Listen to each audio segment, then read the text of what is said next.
This is FBG.Live. From touchdowns and concerts to weddings and Christmas parades. Live video production right here in Fredericksburg, Texas.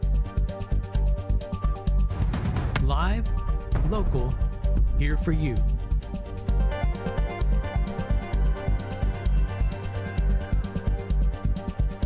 FBG.Live, capturing your moment for generations to enjoy.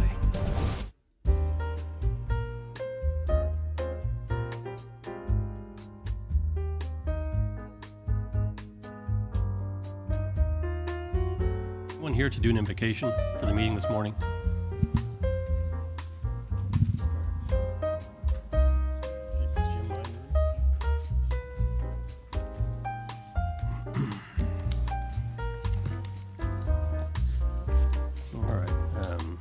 Good morning, everyone. It's a little after 9 a.m. on February the 2nd, 2026.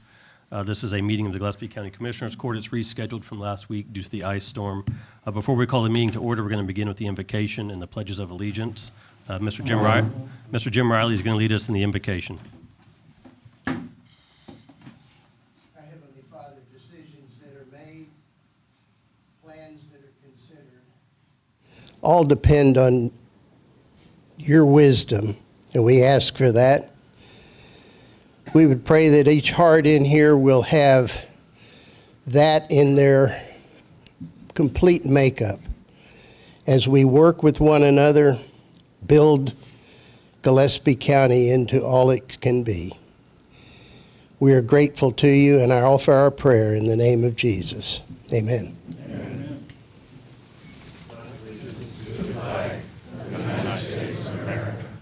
To the republic for which it stands, one nation, under God, indivisible, with liberty and justice for all. Honor the Texas flag. I pledge allegiance to thee, Texas, one state, under God, one and indivisible.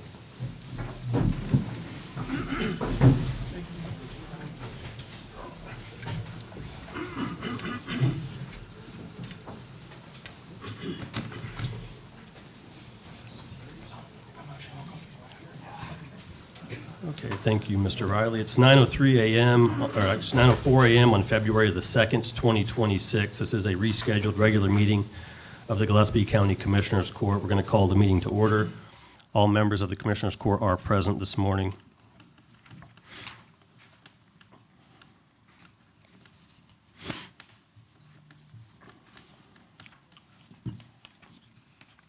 Because of the change in the schedule of the meeting, there's a couple items that we will not be addressing today. That includes item number 7, which was related to the flash flood warning system. That will be discussed at the next meeting on February 10th. And also, is item number 8 going to be a pass also, Commissioner? Yes. Okay, item number 8 also will not be discussed at today's meeting.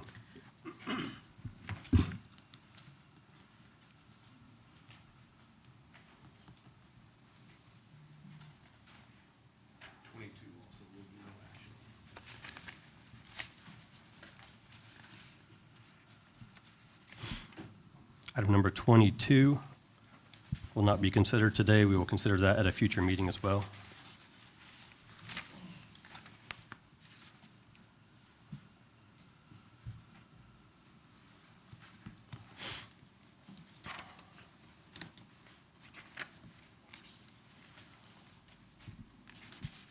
Anything else, Commissioners?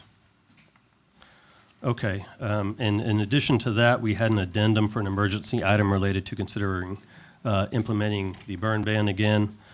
That's item number 27, or was added as item number 27 to the agenda.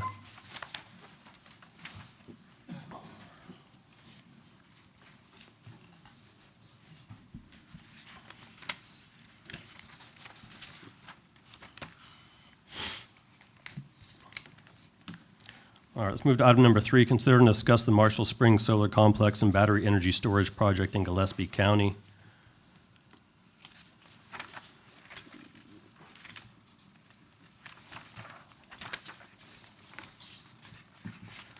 We have 5 individuals that have signed up to speak on that item. Is there anyone else that signed up or has a form that wants to sign up to speak on this item that has not done so yet?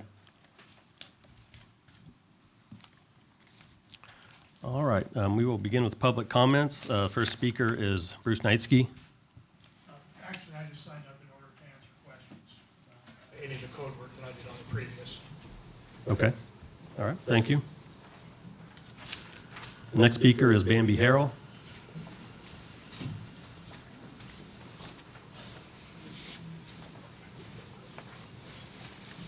Hi, good morning. My name is morning. Bambi Harrell, and I am a resident of Harper, Texas. I have raised my children there. I make a living there. My home is there. I have raised my family to believe in God, country, and I am very upset over the fact that we are endangering possibly our children more than anyone else in this, okay? Our living makes a big impression on all of us. We all have to have a way of making a living. But to endanger our children by putting something so hazardous, I will tell you, I am not a gambling woman, and I am not willing to gamble my children, my home, my livestock, or my livelihood on a facility that has proven to catch fire that cannot be put out by water. This is unheard of, that we have elected officials to protect us, to take care of us, to unite with us. And here we stand today at risking possibly a one fire, just one, our water that feeds our livelihood of our livestock, our children being in a school a few hundred feet away from it. They wouldn't even be able to be evacuated out of it. How? How does it come to this? We have given to this community. We do everything to help each other. How are we now harming each other? That I don't understand. How are we now putting each other at risk when our goals are to listen to what God tells us and to lift each other up and help each other? And now look where our families are. We will have to leave this community. I will not gamble my children, my livelihood, or my home, or my livestock on this one thing of not. If you can't give me a 100% guarantee that this is never going to catch fire, never destroy our homes, our children and our families and our livelihoods, you leave us no choices but to leave. And that isn't right. This is a free country. We should be able to live where we choose. I pay my taxes every year. I have a God-given right to be safe in my own community and for my neighbors and my friends and my family to be safe. I don't feel safe anymore, and that is incorrect in my eyes. Thank you. Thank you. Next speaker is Esther Schneider.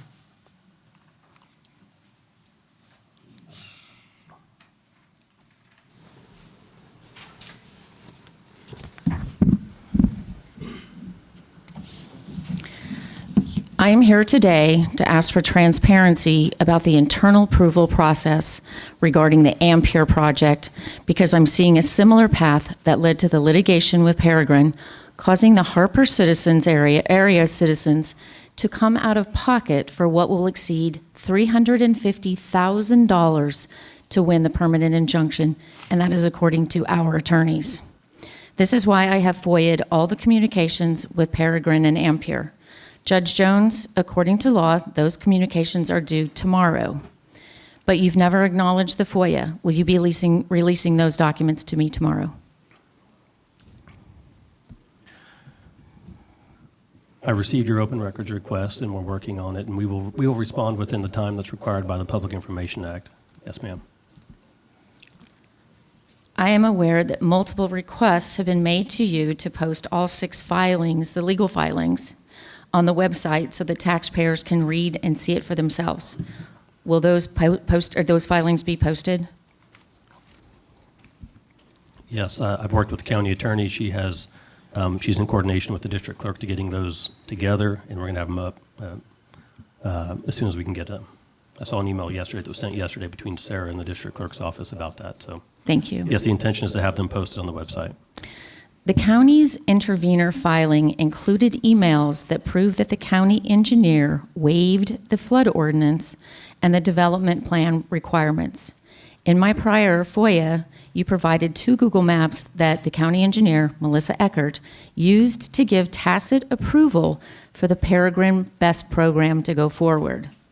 Peregrine's countersuit also supplies emails between Dustin Ingram and Melissa Eckert, copying Commissioner Cromer, but you denied in the Willow City meeting last week, Judge Jones, that you knew anything about the project in 2023. When did you learn about the project? Are you asking about Dustin Ingram was related to the Harper project, correct? No, I'm asking regarding the email between our county engineer and Dustin Ingram copying Commissioner Cromer in November of 2023. For which project? Harper. The item on the agenda is for March Yes, Springs. and this is why I'm asking this question, Judge. I'm seeing a familiar pattern here.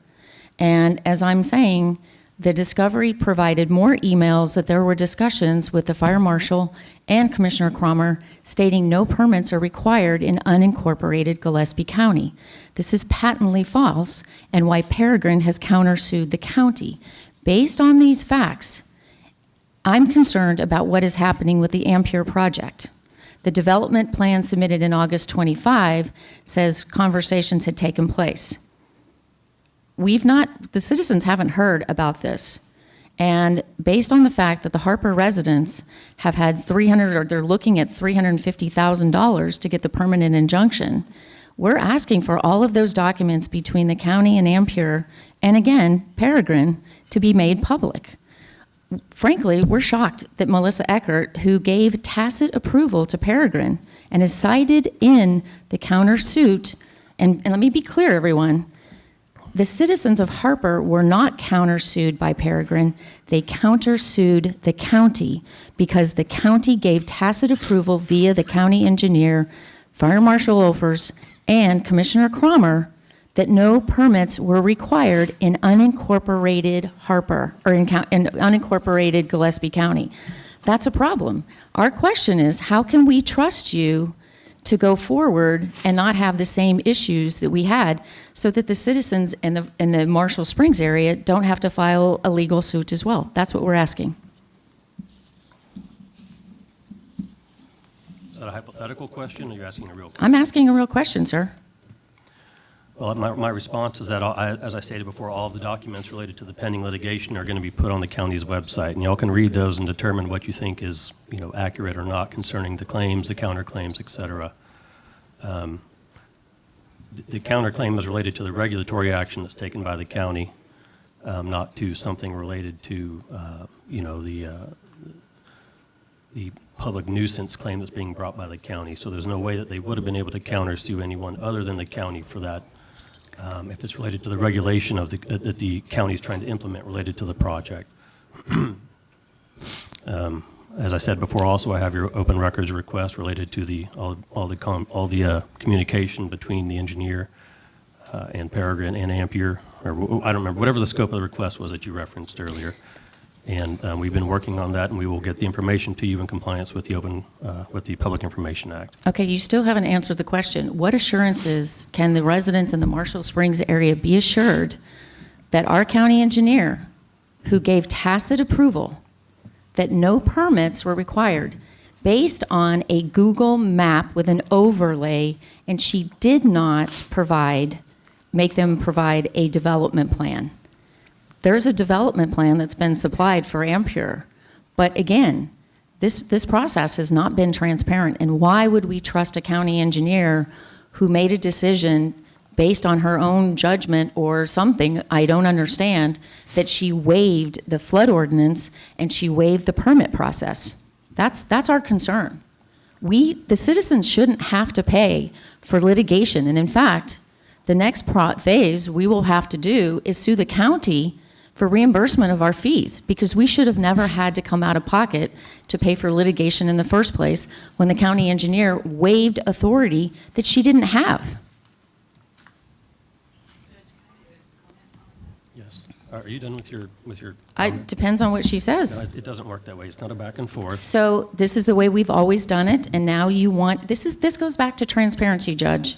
We're asking these questions. Hold on. What I'm saying is you're trying to manipulate the whole public comment process. I've let you have adequate public comment. I've even let you go back and forth quite a bit, but we're not going to have a 20-minute discussion about it. I'm not asking for a 20-minute discussion. I'm asking for an answer from you to the people in this audience Are you going to enforce that the county engineer follows the ordinances that are in place to protect the public and to prevent the county from being sued? Yes. I'll elaborate on that in just a moment. Melissa Eckert wanted to make a comment. You still want to make a comment? Yeah, I'll wait until. Okay. I want to hear what you have to say, ma'am. And so does everyone else. So more or less of transparency. Okay, I understand. So do they. Concerning the Marshall Springs project, the county has received a preliminary inquiry, which is on the county's website. Everybody's had an opportunity to review that. The county's response was through the county engineer, which indicated that additional drainage studies would be required related to the impervious cover that was intended to be created from the large, the massive scale of the solar farm, or I don't want to call it the solar complex in the Marshall Springs area. Since that response from the county engineer's office, we have not received any other additional filings that I'm aware of. Melissa, have you received anything? Other than an indication from Ampere that they had retained an additional engineer to assist them with their development of their drainage study, I guess we'll call it. The tacit approval that's been referred to, again, if you want to look at the pleadings, they're going to be on the county's website. That email is in those pleadings. You can review it. If you review that email in its full context, a sentence in that email specifically says that she would need to see the entire plan before she could give a final answer. So it was I would consider a preliminary determination based on the preliminary information that was provided. It was not a complete waiver or any sort of approval to move forward without any kind of permitting. So again, that information's out there. Y'all can read it and make your own interpretation and determination of what you think was done or was not done related to those emails. There is also a second email in those filings from December of '24 that restates the same thing, that Dustin Ingram specifically clarified it was still the process. And that was the answer. Yes, nothing is required in unincorporated county, in unincorporated Gillespie County. That was a year later after the initial email. Is that in the pleadings? That is in the pleadings. Okay, well, that'll be on the website. Y'all can read it and make your own determinations. It was not in the county's website filings. It is in Peregrine's. Okay. And that is why they are saying you gave tacit approval. I understand their argument. It's a very common argument that's made in any development lawsuit whenever you... And it has never been answered by you or anyone else. What are you talking about? About their claim about the vesting of the drainage ordinance? That's what I think their counterclaim is about. Their counterclaim is about a lot of things. But you denied having any knowledge of this when we had our meetings starting in February of 24 or 25. You denied, none of you mentioned any of these prior discussions, any of the emails. You maintained that it was basically, this is new information for you. It was. New The email information. sent to someone else does not mean I have knowledge of it or have seen it or read it. So is Melissa Eckert a direct report to you? She reports to the Commissioner's Court, not to me directly. So none of you knew what she was replying to a developer?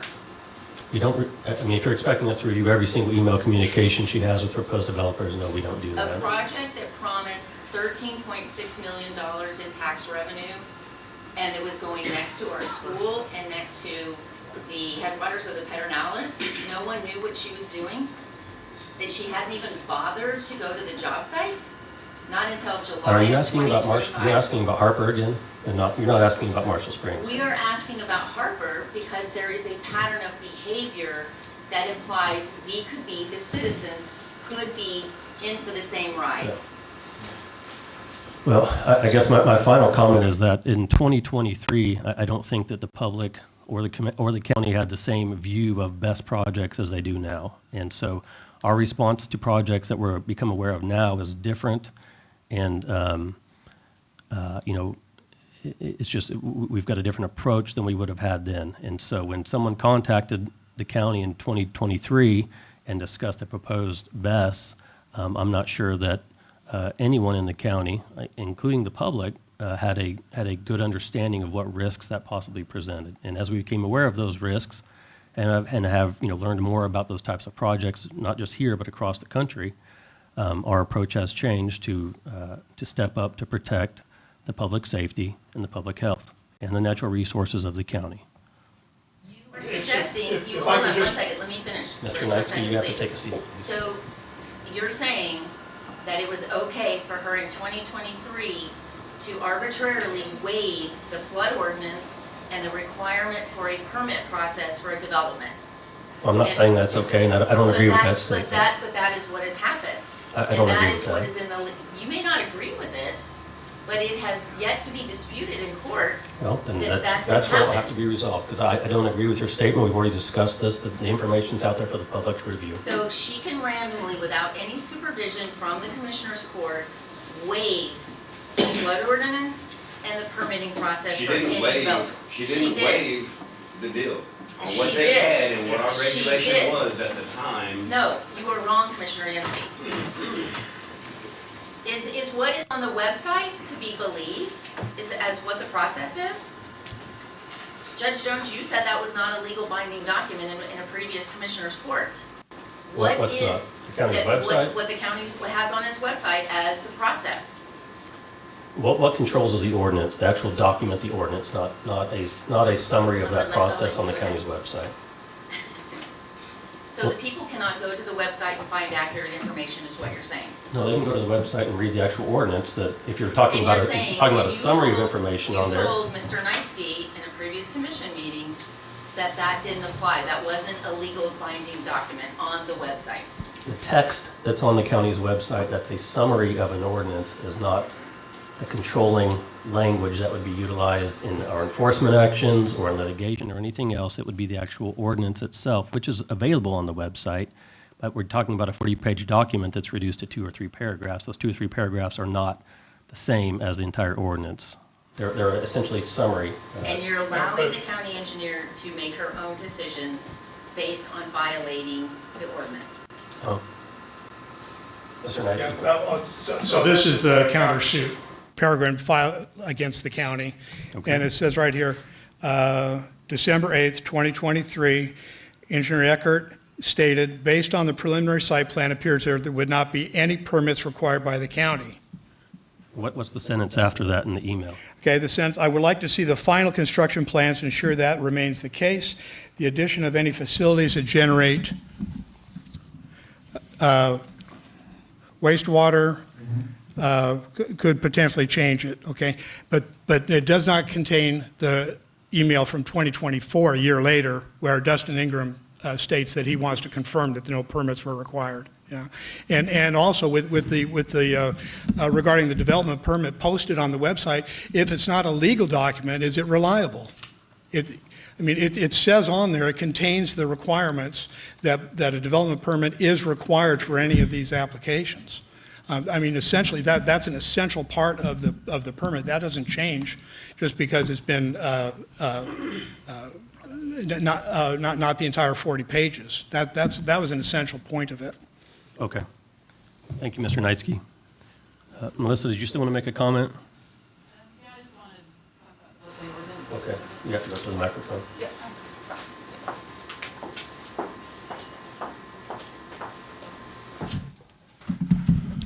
So, I guess for those of you who are aware or not aware more or less of the timeline of the projects, so Gillespie County had, I guess in my department, the engineering department, we have kind of 4 essential permits, so to speak, applications that we review. One is subdivisions, one is manufactured home rental communities, one is right-of-way permitting, so like driveways, utilities, and one is the floodplain. So the floodplain ordinance is what we're talking about here. That's associated with the engineering department.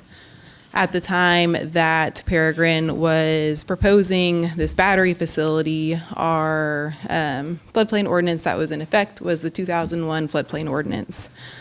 that ordinance applies to any area of special flood hazard. So any area outside of the special flood hazard area, commonly known as the floodplain, was not something that was under the jurisdiction of that floodplain ordinance. So essentially, when Peregrine showed that their site was outside of the floodplain, there wasn't anything from that ordinance that would be applicable. And again, in my email to him back in December of 2023, essentially I get plans all the time that are schematics of, hey, what would be required if we did this or this. It's not necessarily an application of any sort. So since everything is outside of the floodplain, there's no right-of-way permit from the county since it's off of a state highway. It's not a subdivision. It's not a manufactured home rental community. My department would not have issued a floodplain permit for that site because it was outside of the floodplain. We'll look and verify it's outside of the floodplain, but beyond that, once a project has final plans together, they may be issued an exemption certificate if it's like a single-family home or a building to show that it doesn't have to be elevated. But I don't know of any time that the county has required a permit for grading, demolition of a structure if it's all outside of the floodplain. If it's in the floodplain, that's a different story. So the work was done in June of 2025. In July of 2025, we did update that floodplain ordinance to expand to areas beyond the floodplain. And, you know, as far as I know, there is no vesting outside of the floodplain ordinance if there's an update. I'm sure legal will confirm that. But so anything moving forward would be under the jurisdiction of this new floodplain ordinance that does have impervious cover requirements and things of that nature that would be permitted. So for the Ampere project, it did not submit until after the update to that floodplain ordinance, so they are following that process of step one is submitting a development determination form, which is where we review the schematic and issue either if a permit is not required, they get that notice. If a permit is required, then we send them a checklist of items. So that's where the Ampere project is at, is they submitted their site plan. It is conceptual. It's not a fully designed site plan. So they got issued that checklist of items, including the drainage study, since their impervious cover was over 40%, which is our threshold for a drainage study. So they are following that updated process. And that's all I've got to say about that.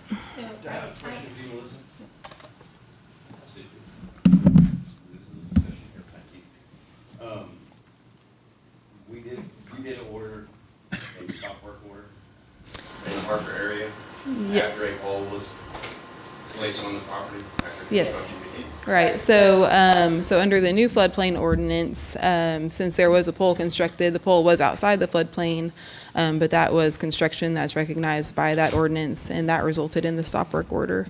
So it's not that we changed our minds or had a different interpretation of the 2001 ordinance. It's that the ordinance was updated, and that allowed us the ability to issue that stop work order. Had we not updated the floodplain ordinance, I wouldn't have been able to issue a stop work order because the pole was outside of the floodplain. And what prompted the update on that ordinance? So that update was a long time coming. I'd been working on it for probably a year. Our floodplain administrator of 30 years retired in September 2024. And so floodplain was brought into my department at that time, and so I'd been working on an update to the ordinance. It was from 2001, so it was in need of some updates, and so it was just a work in progress. That the timing was just coincidental.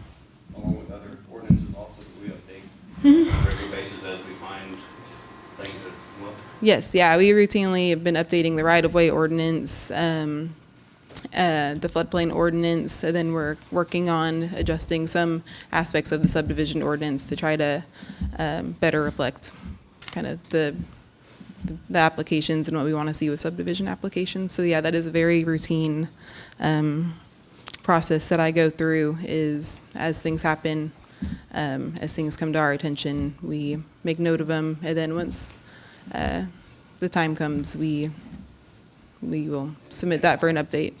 Yeah, and as the time comes, I mean, as soon as we have all of that information ready to go, reviewed, and ready for Commissioner's Court is what I mean by that. And we have to give them approval, Commissioner's Court does on all of those. Yes, absolutely. Thank you. Thanks, sir.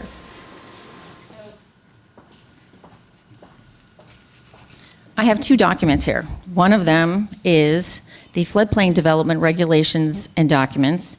The date on this is 7/13/2025 from the county's website.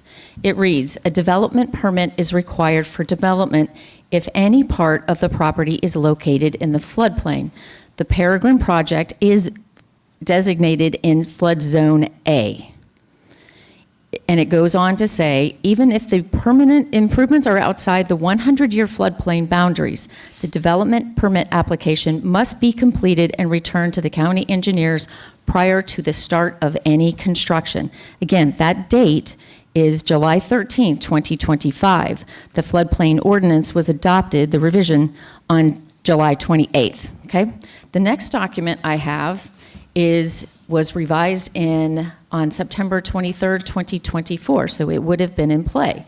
And it is the Flood Damage Prevention Ordinance, and it reads, "Encroachments are prohibited, including fill, new construction, substantial improvements, and other development within the adopted regulatory floodway, unless it has been demonstrated through a hydrologic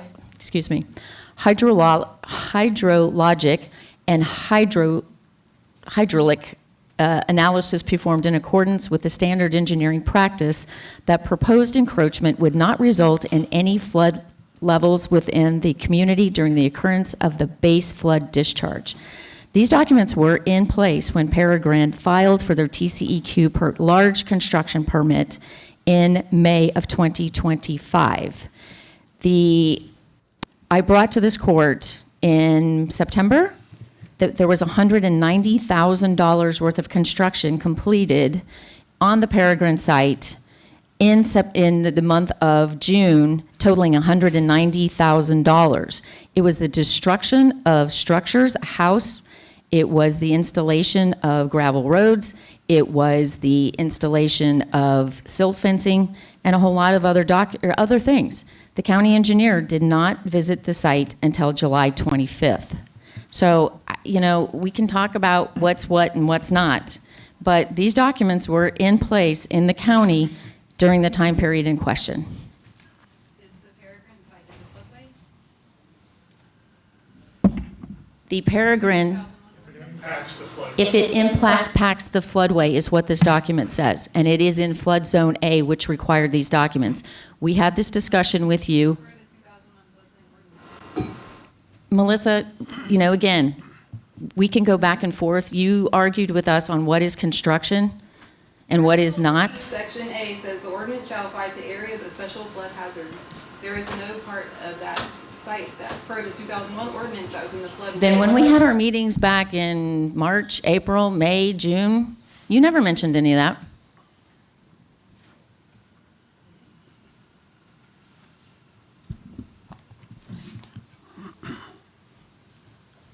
Jay?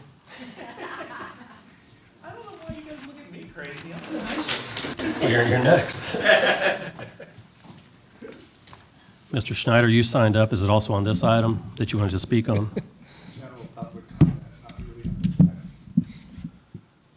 Public comments have to be on an item on the agenda. Is it related to something on the agenda?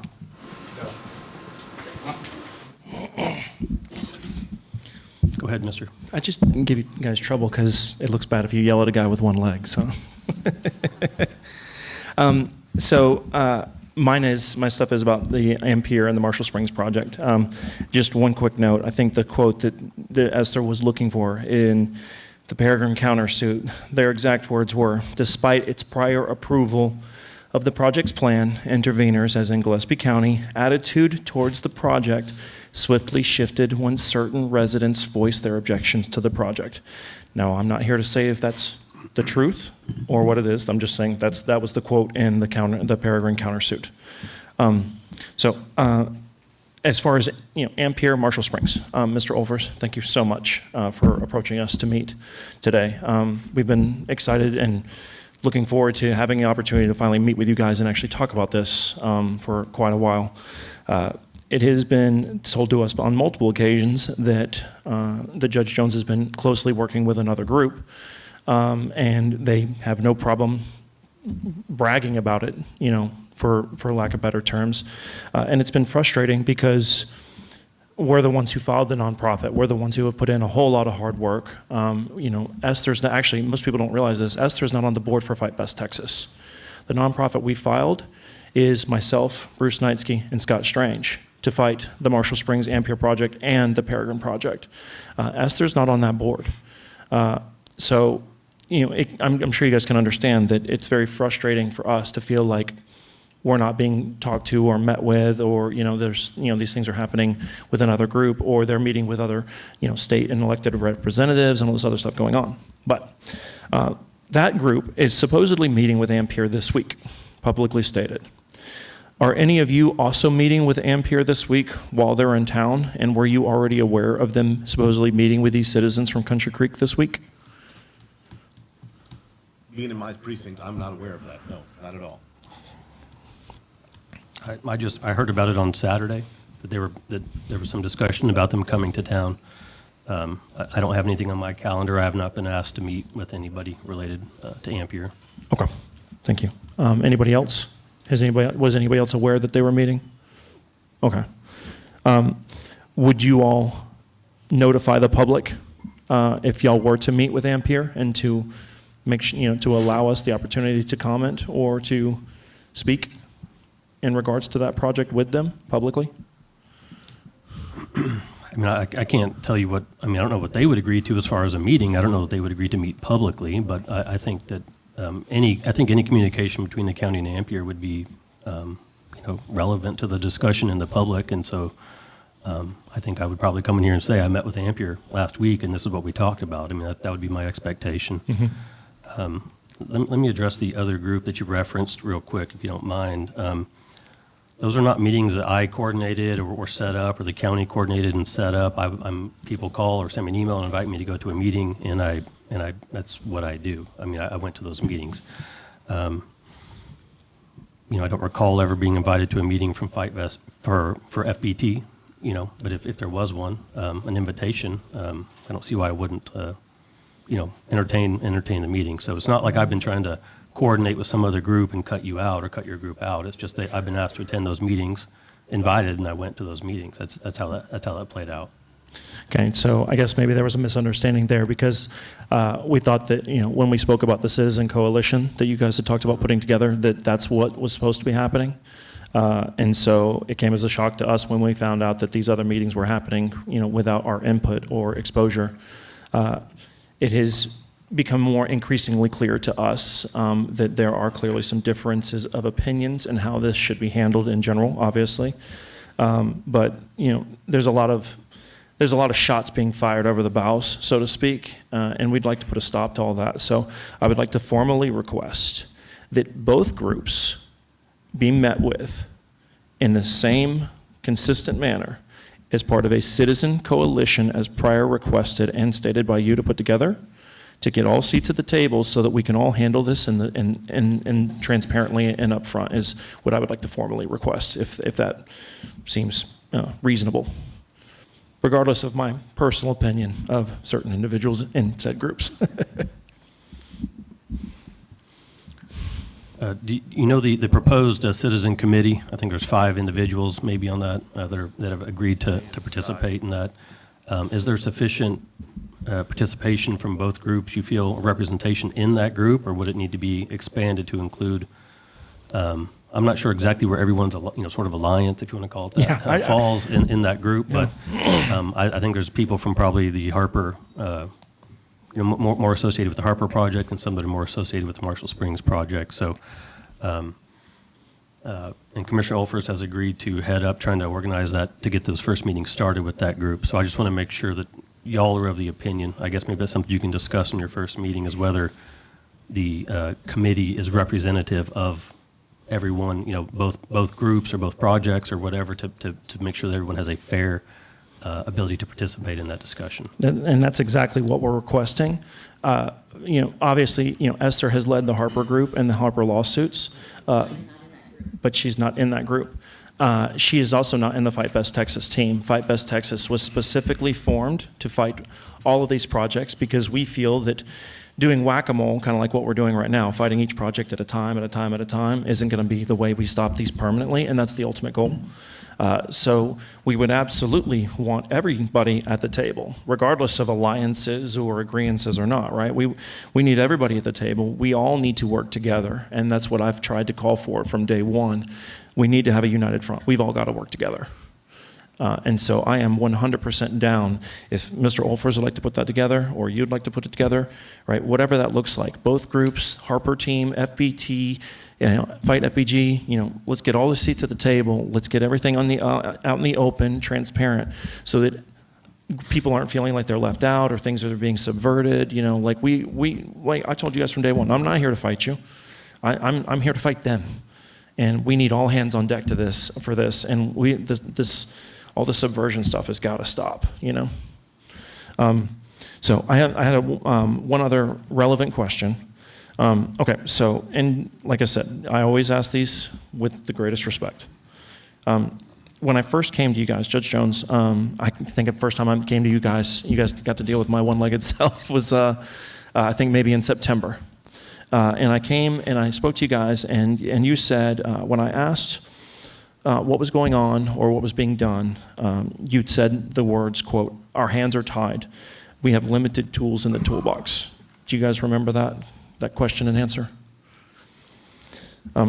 So last week during the candidate meet and greet at Willow City Fire, you mentioned that the Citizens Against Peregrine have a different set of tools in their lawsuit than the county has, and y'all's set of tools in your lawsuit in dealing with Peregrine, and obviously I would imagine with the other companies as well.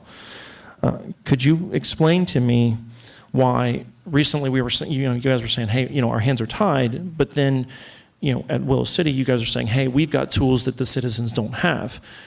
Could you explain to me what those tools are, how they're different, and if we've had those tools available prior, why they weren't deployed over a year ago against Peregrine, and why have we not deployed them against Ampere to get a formal injunction to stop them permanently instead of a letter just saying, hey, if you break ground, you're going to be in trouble? Does that make sense? It does. I understand what you're referring to. So I wouldn't call them tools. My comment is related to the causes of action in the litigation. When a private individual brings a cause of action for private nuisance, they're allegedly saying, or their allegation is that my property or my interests, my individual interests, are going to be negatively affected by whatever activity I'm trying to stop. An individual has to bring that claim. A county cannot bring that claim on behalf of a single individual. The county's claim, I guess the basis for our claims related to the injunction is a public nuisance claim, which is that there is not an individual, but a group or the group of the general public that has the potential to be harmed by this. And so we're bringing that public nuisance claim on behalf of the general public. And that relates to the preservation of groundwater, the inability or the lack of resources related to emergency response for these types of projects, and the difficulty in potentially evacuating the facilities that are right next to the Harper project, for example, that we're all aware of. The county is, at the same time, we're conducting administrative and regulatory, oversight on this project. And if that was all that we were doing, then if a developer were to meet all of those regulatory requirements, we would be unable to say no or to stop that project from moving forward. And so once that became something in my mind that I felt like, we can require them to strictly comply with what we expect them to do. But if they comply with that, then they can move forward with the project. And based on that realization, that's when I felt that it was appropriate to start discussing about bringing this public nuisance claim, because I felt that if we didn't do so, we would be leaving a potential option to stop the project. At least, you asked me to comment early on, months ago about these projects as proposed that we oppose, and as both of these projects are currently proposed, I think they present an unreasonable risk to a whole host of things, and so. I wouldn't be comfortable with those projects moving forward as they're currently cited and proposed. And if they met all the regulatory requirements, they would likely be able to do so. And so that's the purpose of moving forward with the public nuisance claim.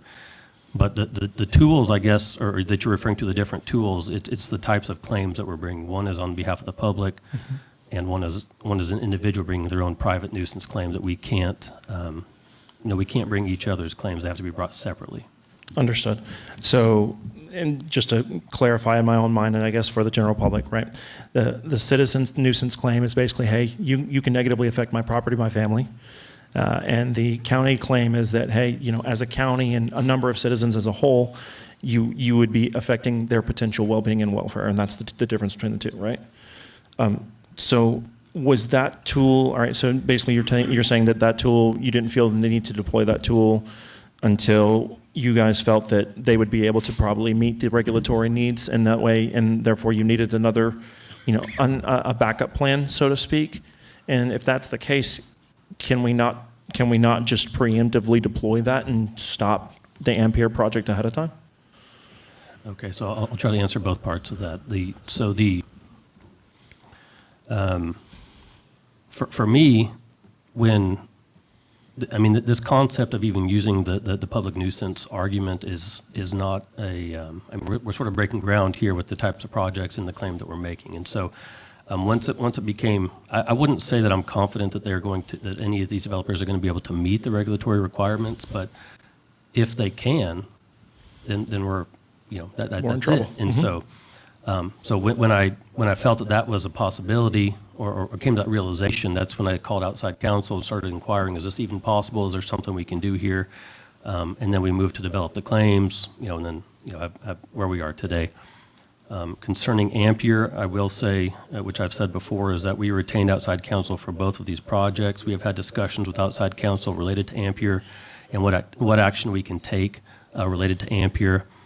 I don't want to comment on any timelines or where we are in that, but other than to say that it is being discussed and considered, and that we will do what we can from a litigation standpoint to protect the interests of the county in the same way that we have tried to do for the Harper project. Awesome. Thank you, commissioners, for your time. Jay, what are the last two of your phone numbers? I cannot read them. 830-998-8895. 95. Yes, sir. Thank you, sir. Thank you, gentlemen. Just to make a correction. Just to make a correction, on page 19 of Peregrine's counter lawsuit against the county, in the middle of the page there, it's showing that specifically the Harper plaintiffs' causes of action included intentional nuisance, negligent nuisance, and public nuisance. Our group is the one that brought up the public nuisance.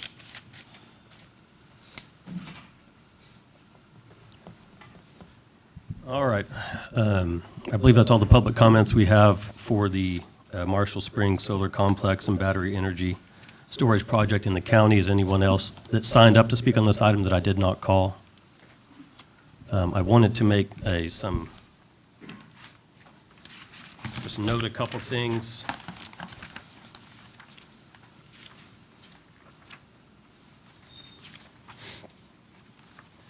Related to this topic. On January 16th, 2026, the Gillespie County Economic Development Commission, the EDC, passed a resolution strongly opposing the siting, construction, and operation of utility-scale battery energy storage, solar, and wind farm projects in Gillespie County. Is Mr. Lambert, is that on y'all's website or is that accessible anywhere? Okay. Do you have any objection if we put it on the county's website? Okay. And then on January 20th, the city of Fredericksburg adopted a resolution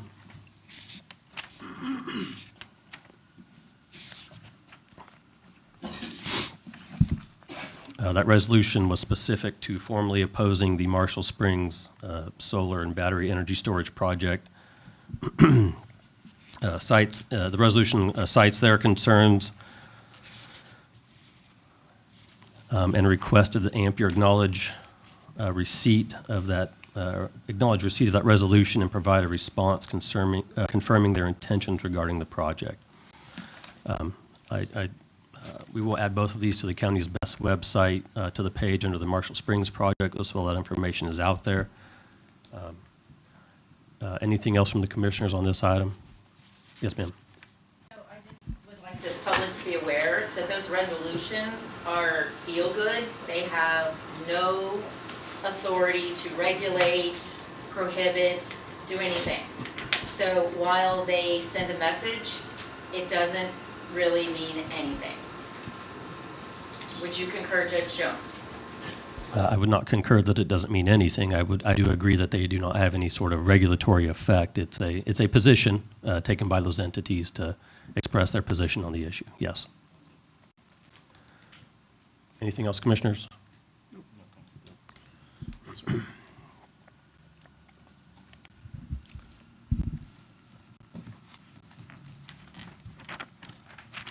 All right, let's move to item number 27, which was the addendum item for the consideration of implementing the burn ban in Gillespie County. Fire Marshal, good morning. I want to thank you, first of all, for that prompt attention to the, we asked that the burn ban be lifted. That was during the ice storm, and so we recognized a very unique opportunity with the ground covered with ice and snow and a substantial moisture that we could safely remove some of that inventory that we have out there. Since then, things have dried up substantially, and what has us worried still is the fine fuel on top of the ground, and so these fires are starting to run from these controlled burns, so-called controlled burns, and into the fine fuels, moving at some type of a moderate rate. The demographics of our county, smaller. It's running into neighbors, up against structures and that type of thing. So we feel it's, at this point, this is in conversation with the county fire, sheriff, merchant management, TFS, all agree that we should probably put the burn ban back on and hopefully get some green up, some warm weather and some subsequent moisture, get some green up above the ground. We don't want to, I should say this, we don't want to be bouncing back and forth. We want the tool to be more of a more general oversight type tool, but this was a unique set of circumstances. So, side note, we've been running on 3 to 4 calls a day since the 25th of January.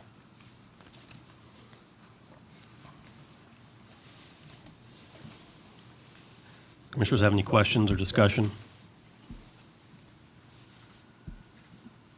Any other chiefs, TFS, anyone? You want to make a comment? Yes. Okay. Burn. Yesterday I called and they said, we'd rather you not burn, but you can if you want to. I said, it's going to be very small fires. And I was about to leave and the wind shifted from the north to the south. And a little bit of grass started. If I'd have left 5 minutes earlier, it might have really been a problem. So I sympathize with anything that the fire department's going to say about this. That's all we've got. Thank you, sir.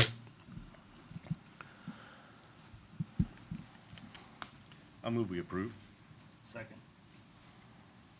All right, there's a motion and a second to approve implementing a burn ban pursuant to 351.081 of the local government code. Can we get an effective date and time? Effective today at noon. Will that work? That's okay with me. Second.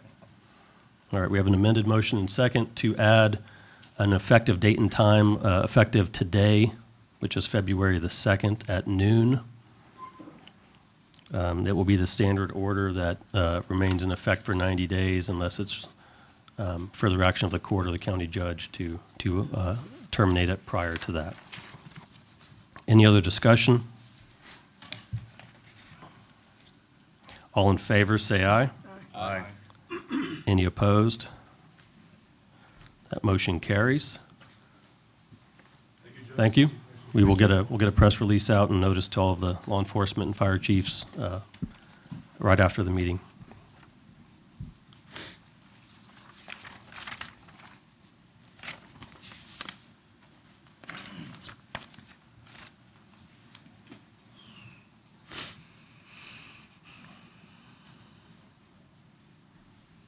All right. Mr. Allen, are you ready? You want to go ahead and do the, okay, we will move to item number 12, which is receive and discuss the annual report from the Gillespie County Airport Advisory Board. Thank you. My name is Steve Allen. I'm the chairman of the Airport Advisory Board. Our charter calls for us to do an annual report to the Commissioners Court, which we've somehow neglected to do in the past. So this is the first official annual report that the board has done. We did meet with the judge. Tony Lombardi is our airport manager, and I went over our report with Judge Jones in December, or early in January, I guess it was, yeah. So I'm just going to highlight some of the key points. We've had an excellent year, in my opinion, at the airport. We've continued to have a lot of growth out there in operations and new development. We hired an architect these are all things that were done last year, SKT, to do a design for the expansion of the terminal building, which we have submitted an application to the FAA under a special grant program that they have to do some small airport expansions with some money still left in the old COVID funds, I guess it was.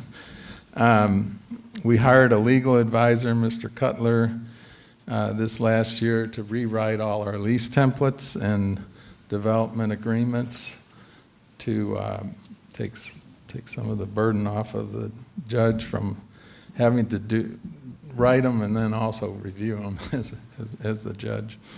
Then in CIP, construction improvement projects, which are special long-term goals, they're funded by the FAA under the 90-10 program. The federal government pays 90% of these projects, and the county provides 10%.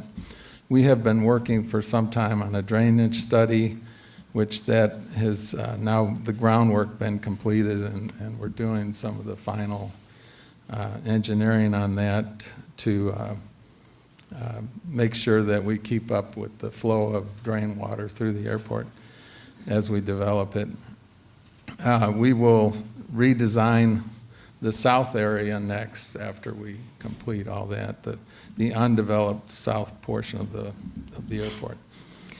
We completed an obstruction survey through the FAA, which had removed our runway 14 instrument, what's called the LPV approach, which is a precision approach under severe weather conditions and low visibility. That was taken away due to some tree obstructions on some personal property as well as a golf course. We got all those trees cut down. The FAA has reapproved our LPV approach. That was a key thing, especially for these jets that come in here, since they're constantly on instrument approaches. We replaced our AWAS system, which is the Automated Weather Observation System. It had become obsolete and old. It was about a 25-year-old system.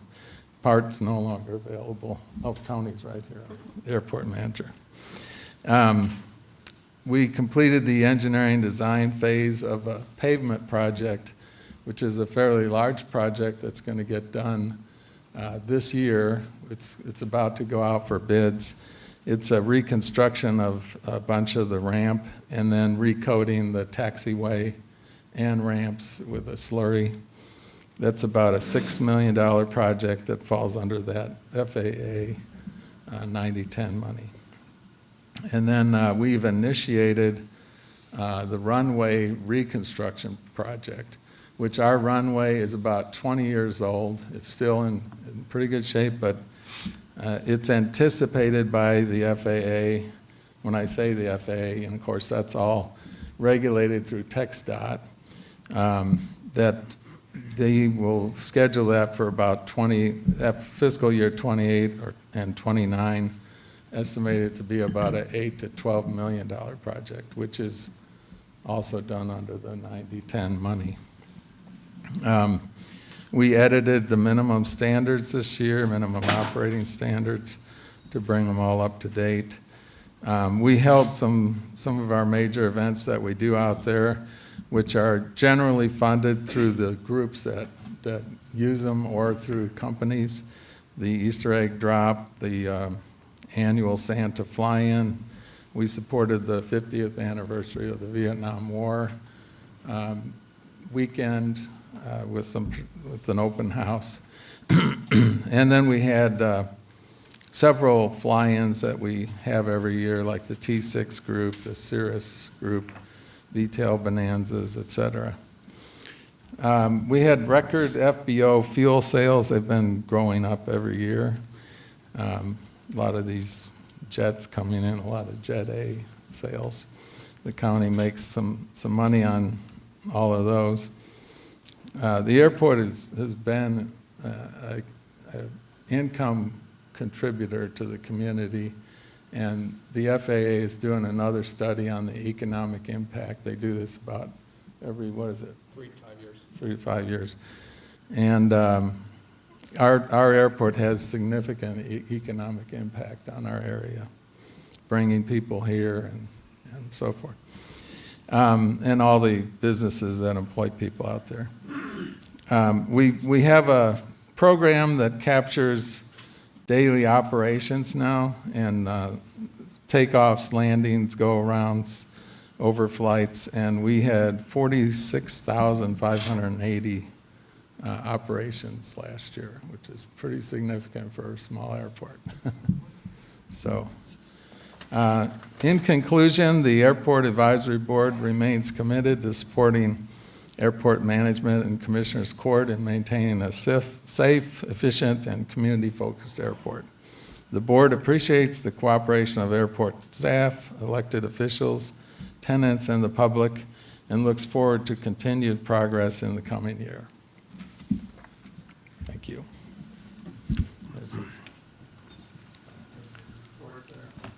Thank you.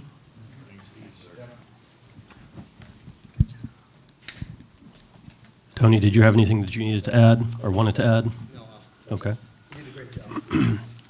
Just for the public, this copy of the report is in the court's packet online, which has a lot of detail on data on activity at the airport as far as airplane activity and some of the economic impact that it has for the county. Thank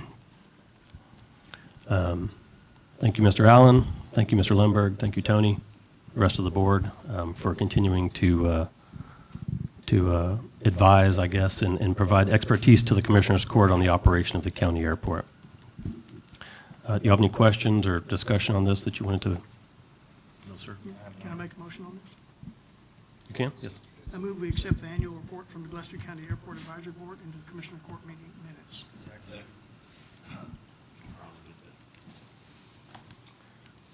Okay, we have a motion and a second. Any discussion?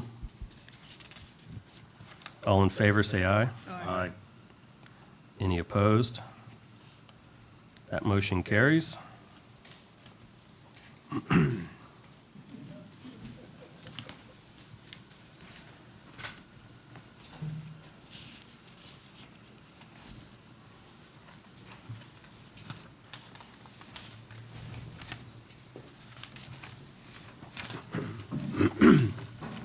I'm just trying to move through some of the items that we have people here for specifically.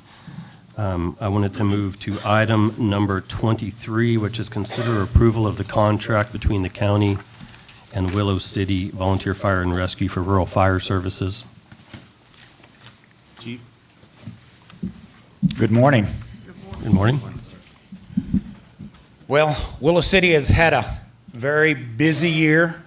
I will tell you, it started in March with the Crabapple Fire, the largest wildland fire in Gillespie County history, burned 9,800 acres. We did lose some houses, some residences, but we saved a whole lot too. And we had lots of people here, lots of firefighters from all around the state that helped us. And so we lived through that and we moved on. And then July 4th came and we went to Ingram. Myself and some of the other members of the department were in Ingram for 19 days, helping them with command structure over there. It was something that needed to be done. That they needed lots of help. Chief Bizzle and I went over there and we said, these folks need help, so we went and helped them. And I have made lifelong friends over there because of that. And so we just continue to help out. One of our biggest accomplishments is little old Willow City has opened up a second fire station in the county. It's on 3881 Gyp Mine Road. It is a fully functional fire station. It has all the tools, trucks, and personnel that we need to respond to that area. We have, I don't know how to say it, we have acquired equipment for that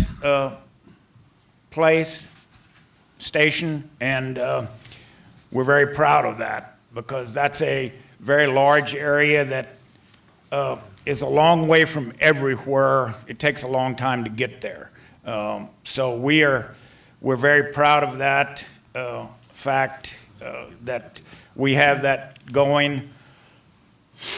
Our folks in the department give of their time very willingly. We did a survey a couple of weeks ago, and the members of the Willow City Fire Department responded with a little over 11,000 hours of time that they have given of themselves to help people in the community.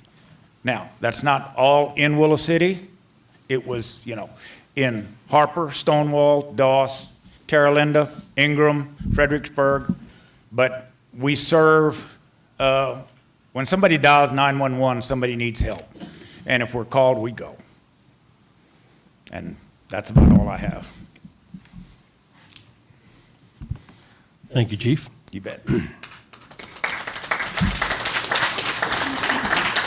you have any questions for me? No, sir, Chief Rapke, but we do appreciate all you do. I mean, you've grown a little single one-man operation into quite a facility, and you respond to a lot. And I want to add Llano County to your list of places. Yeah, well, you're right. Yeah, Llano County. We can't forget that big rock out there. Yeah. Correct. Yes. Yeah. And it's fixing to get bigger. Starting July the 1st, they are going to open up the 3,300 acre section that they acquired. And most of that's in Llano County as well, isn't it? That is correct. Have you had conversations with Llano County? Are they going to help participate, or is it going to fall on you again? Who knows? They have not given any indication that their policies are going to change. So, like I said, when somebody dials 911, they need help, and You know, I've been in this business long enough to know that you got to go when somebody hollers. And I feel bad, I said you went from one-man operation, actually it was a two-person operation. The other one's standing right back there, Ms. Radke. Yes, she is. She is Yes. an intricate part of that, and it's very deserved.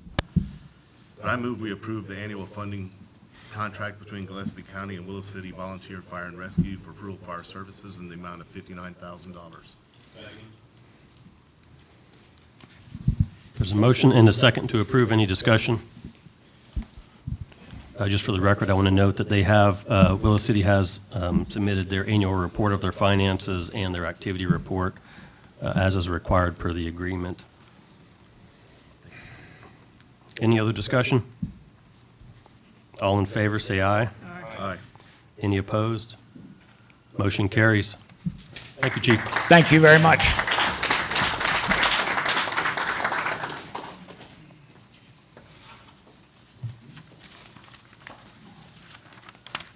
Do we have anyone that's here for the ambulance grant?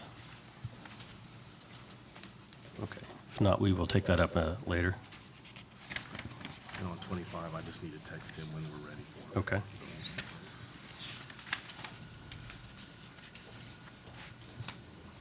Do you have anything else that you want to, any of y'all's items that you put on that you have a guest here that you want to move to towards the front of the agenda? I do not. Okay. Take a break. That would be nice. Okay, it is 10:12 a.m. We're going to take a 5-minute recess. When we come back, we will begin with item number 4. And until then, we will stand at recess. Thank you.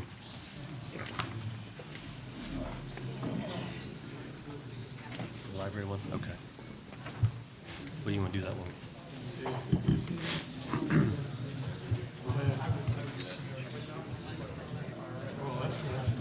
Okay.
off. How do you turn it on?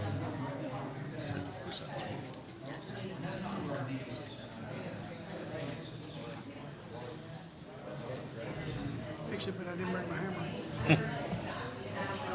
I gave mine over there. As immediate responses, I'll get Jordan on it. Okay, it's 10:21 a.m. We're going to reconvene the Gillespie County Commissioners Court. Let's move to item number 4, which is approved job descriptions and are posting for positions in 4A, Justice of the Peace, Precinct 2.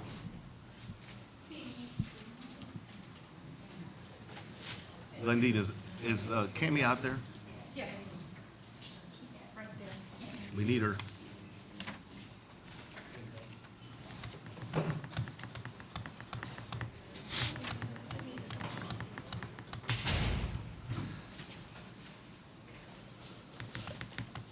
Good morning, Cam. You're on item number 4. We're talking about the new job descriptions for posting. Yes. 4A, Justice of the Peace, Precinct 2. Yeah, so JP2 has a new opening. They are not making any changes to that job description, so it'd just be approval to post. I move we approve. There's a motion and a second to approve. Any discussion? All in favor, say aye. Aye. Any opposed? That motion carries. 4B, Maintenance and Operator, or Maintenance and Equipment Operator, Precinct 1. So precinct 1 and precinct 3, so B and C are kind of the same, but Okay. we have openings in both precincts right now.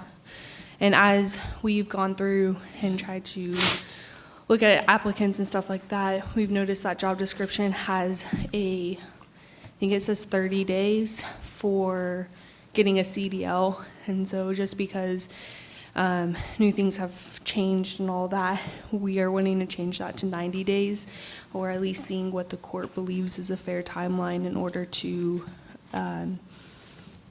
receive that CDL license.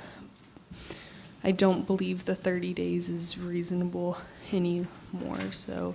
Not anymore, because now they have to actually leave and go to school for X amount of hours and then schedule a test beyond.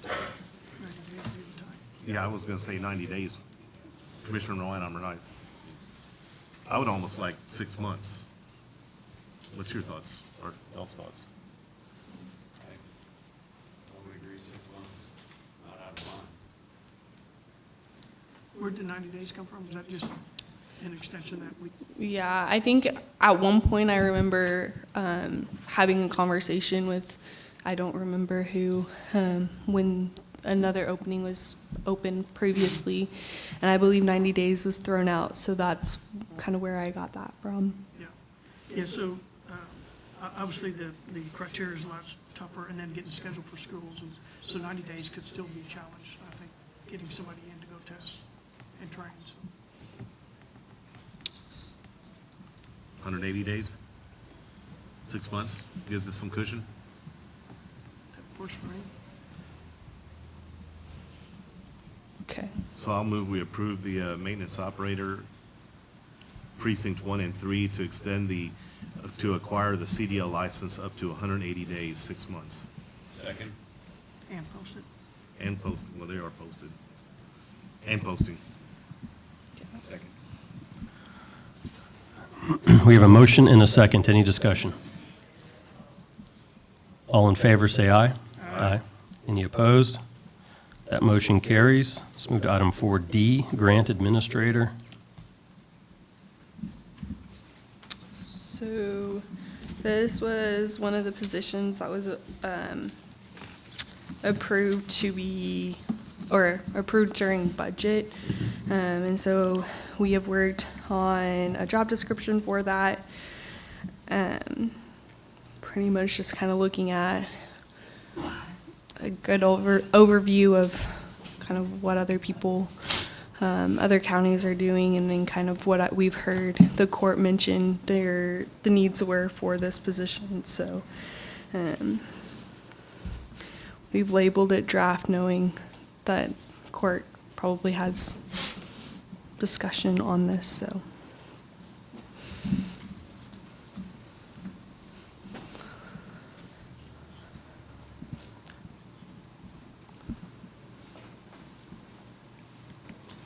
On the starting pay, is that the max that we budgeted for that position? Yes, sir. So we might want to put something different than starting pay, because that's also going to be ending pay. Okay. That's the ceiling. I would say up to 72, depending on the Mhm. candidates. Yes, if you can amend that one part, as suggested by Commissioner Weinheimer, to say, up to that amount as opposed to that being the starting pay. Okay. Or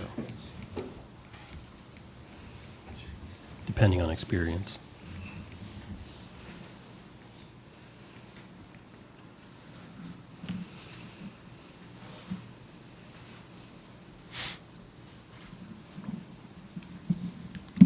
Do you have any other comments or concerns about the proposed job description?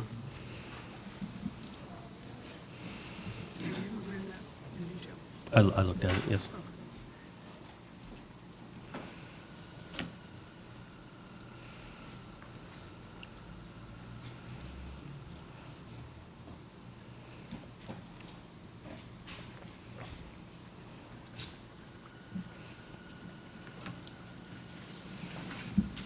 I'll move we approve the job description for the brand administrator and the posting thereof. A motion and a second. Any discussion? As edited, yeah.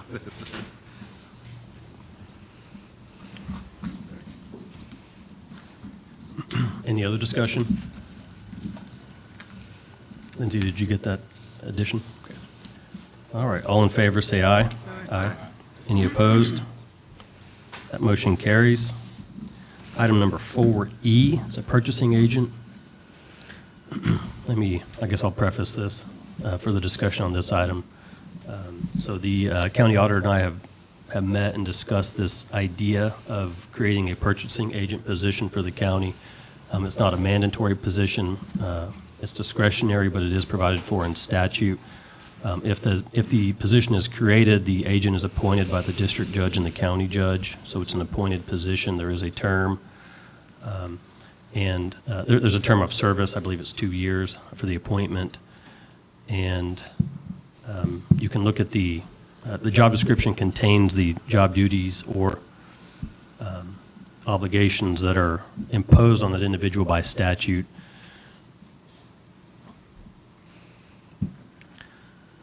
This is not a position that we have budgeted currently. We have other budgeted positions that are unfilled.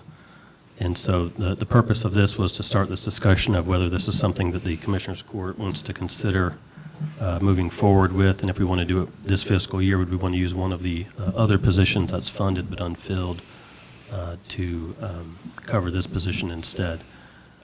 Marcy, anything you want to add or any comments or objections? Reread the statute, and I do have some concerns, depending on how it's set up, and based on everything else that's going on, I'm not real sure changing stuff at this point is the best idea. Okay.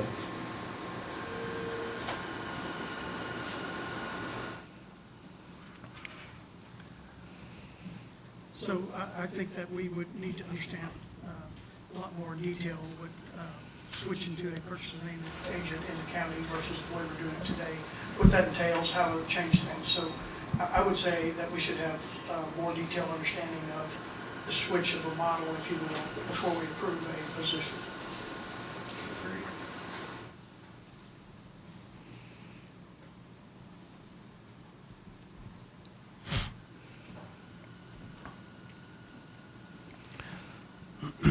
Many of the tasks that would be, or that would become duties of the purchasing agent are currently done by the personnel in the auditor's office. So there would be a pretty, say, arduous transition to move those things carefully out of the auditor's office into this new department, if you will. And so, again, this was really just to start this discussion today. If y'all want to review the proposed job description, just to get a starting point, there is some statutory guidance on it. There is some information from TAC on their website as well that you can read to get some more information about how purchasing agents work.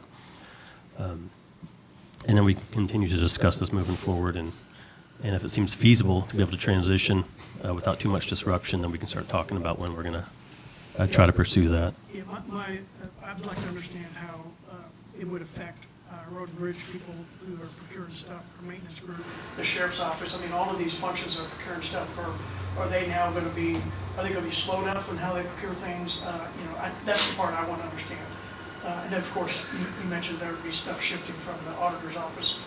Understanding that would be helpful for me as well. So, and if that's available on the TAC website, I can pull it up and review that. So, or maybe we can get a presentation done on the shift between having a purchasing agent versus not, what changes and how that affects all departments. Okay. Why is the district judge involved in the purchasing? Well, it's because it's a sort of an independent appointed position that's outside. It's similar to the auditor's office where they're an independent appointee. I mean, except for in the auditor, it's solely the district judge or judges in the county. This is between, this would be the county judge and the district judge would make the appointment.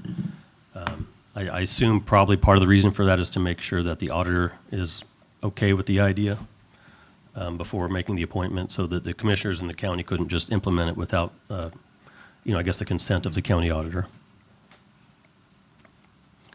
A lot of the duties, a lot of the sort of administrative procurement steps that we take, issuing POs, that kind of stuff would shift to the purchasing agent and come out of the auditor's office. So I don't know, and we'll have to discuss this in the future, what kind of impact, if any, it's going to have on the sort of user side, the county employees that are procuring items. But generally, the idea is that, now you go to the auditor's office for that, and it would go to the purchasing agent instead. All right, any other discussion or comments on this item today? If not, we will take no action and continue to deliberate and discuss at future meetings. Okay, no action on item number 4E. 4F, custodial department. Skip this one and come back to it after we approve hires. We do not currently have a position until there's a shift in personnel. Okay. So let's hold off on any discussion on item 4F for the moment. We will move to item number 5, consider approval of promotions, transfers, payroll changes, and/or hiring for positions in 5A of the county sheriff's office.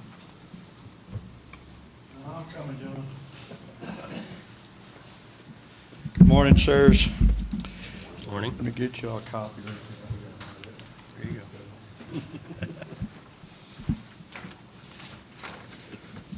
So we'd like to consider the approval of the hiring of Lee Groby. Even though it has an A, it's not Leah, we had to ask. Lee Groby for the position of administrative clerk, contingent on passing her pre-employment exams, which she did. She's passed everything. And she was also put through an oral board with 3 other candidates, and she was a top pick. She has met all the requirements that we have now set in place for employment. And we're asking her starting hourly rate be $25 an hour. It's already budgeted for that amount of money, so we would be able to start her at that. And that would be effective as of today, based on your approval. Is this filling a vacant spot? Yes, sir. Is that Susan's spot? Yes, yes, sir. I'll move we approve. There's a motion and a second. Hold on. There will be a shift, just to No, go clarify. There will be a shift, so Patty, he moved to Susan's old position, and then Patty's old position was titled, I think, administrative assistant, and so he's changing that job title to clerk. So it's same position, same functions, just a different title change, just to clarify. Okay, we have a motion and a second on the table. Any discussion or questions? All in favor, say aye. Aye. Any opposed? Motion carries. Thank Is that you, all gentlemen. have? Okay, thank you. Item number 5B, County Attorney's Office. Good morning, Judge and Commissioners. I've got 3 items, actually. They all relate to our office assistant positions in our office. We do have 1 county-paid office assistant position and then 2 grant-funded office assistant positions. The first item, we'd like to transfer Katie Dickerson, who's currently a grant-funded position, to the county-paid position. That would be effective immediately, and that would be at $20.46 an hour, and that, again, is a fully county-paid position. Katie Dickerson. She's been here about 1.5 years now. Just to put legal names in there, it's Catherine Dickerson. Sure, Catherine, yes. And the dollar amount again? $20.46.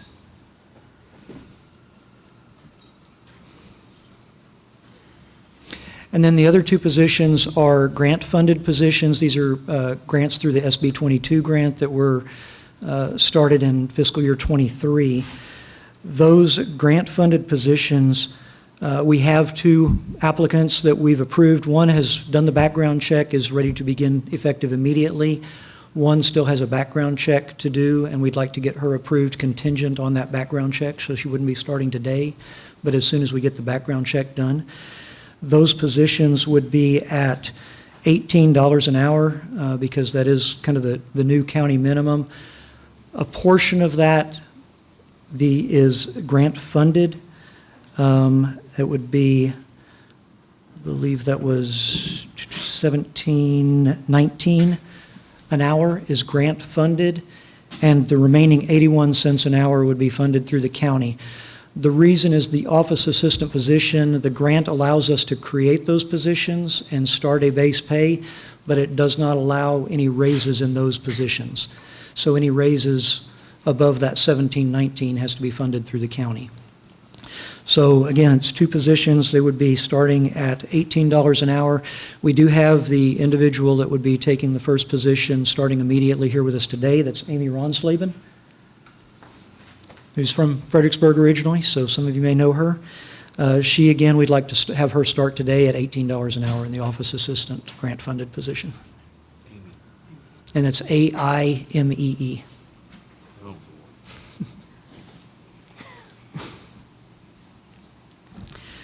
The second position, grant-funded position, is Emily Phillips. And again, that would be contingent on her passing the background checks. As soon as those are done, we would like to have approval to have her start when she has passed those background checks. Also at $18 an hour. Yes, that's correct. $17.19 an hour would be paid by the grant, and the remaining 81 cents an hour would be paid by the county.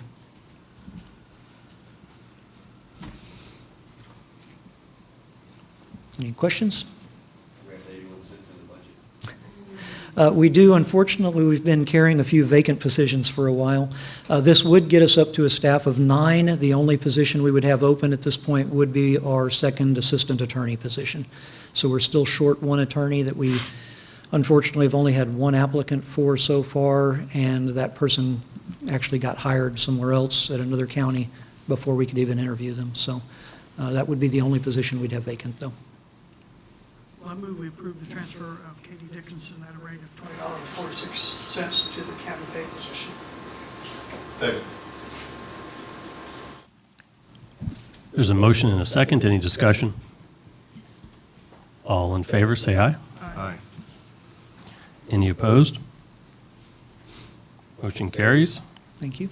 I move we hire Amy Ronsleben, effective today at a rate of $18 per hour with 81 cents per hour coming from the county payroll. There's a motion and a second. Any discussion? All in favor, say aye. Aye. Any opposed? That motion carries. I move we hire Amy Phillips contingent upon her successful clearing of a background check at a rate of $18 per hour. It is Emily, yes. Emily Phillips, Correct. contingent upon her background check at a rate of $18 per hour with 81 cents coming out of county pay. There's a motion and a second. Any discussion? All in favor, say aye. Aye. Any opposed? That motion carries. Thank you very much, Commissioners. We definitely needed these positions, and I appreciate your consideration. Thank you. Thank you. Ms. Ronsleben, welcome aboard, ma'am. Item 5C is Facility Maintenance Department.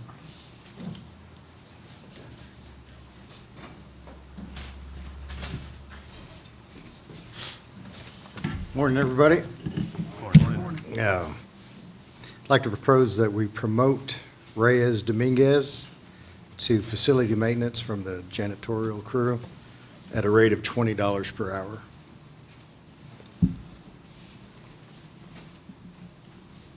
What are you promoting him To facility maintenance. There is no actual title.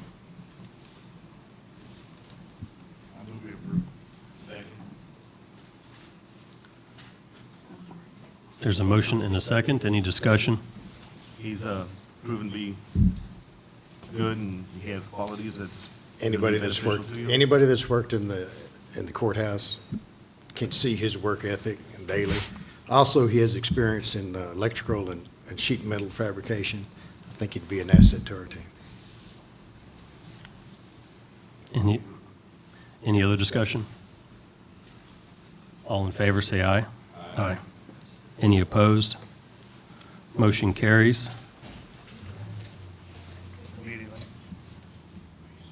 What's the effective date? Immediately? Immediately. Was that part of the motion? Or are you making a motion now? I amend my motion to be effective immediately. I'll second. All right, we have a motion and a second to make that appointment effective immediately. Any discussion? All in favor, say aye. Aye. Any opposed? That motion carries. Thank you. Thank you. Secondly, I'm sorry. Secondly, I'd like to propose a raise to Chris Funk to the rate of $24 an hour. Chris has really stepped up and has increased responsibilities and value to the team is why I'm asking for this raise. So you have a budget? Yes, sir.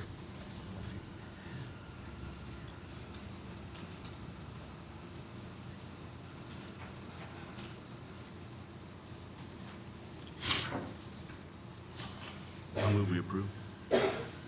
Second. There's a motion and a second. Any discussion? 24.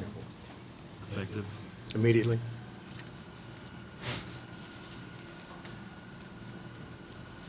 All right, there's a motion and a second to approve effective immediately. Any discussion? All in favor, say aye. Aye. Any opposed? Motion carries. Thank you. At all? Thank you. Item 5E, County Engineer. There's nothing on me. Oh, I'm sorry. Go ahead, you're already up there. That's okay. I can just wait back here if you want. Go ahead. So I'd like to propose hiring Donald Pressler, known as Ty Pressler, for the construction inspector full-time position. He recently graduated from Angelo State University with his bachelor's in civil engineering and did a couple of internships the last couple of summers at a rate of $30 an hour effective immediately.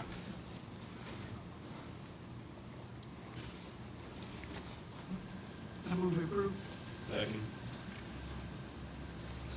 There's a motion and a second to approve. Any discussion? Effective immediately. Any discussion? All in favor, say aye. Aye. Any opposed? That motion carries. All right, thank you. Thank you. Let's back up to 5D, Human Resources Department. Welcome, Ty. Thank you. Yes, I would like to ask the court if we could increase Lynn Frederick's pay to $23 an hour. She has done far more than any other person in that office in the past and has proven to be a very, very great help.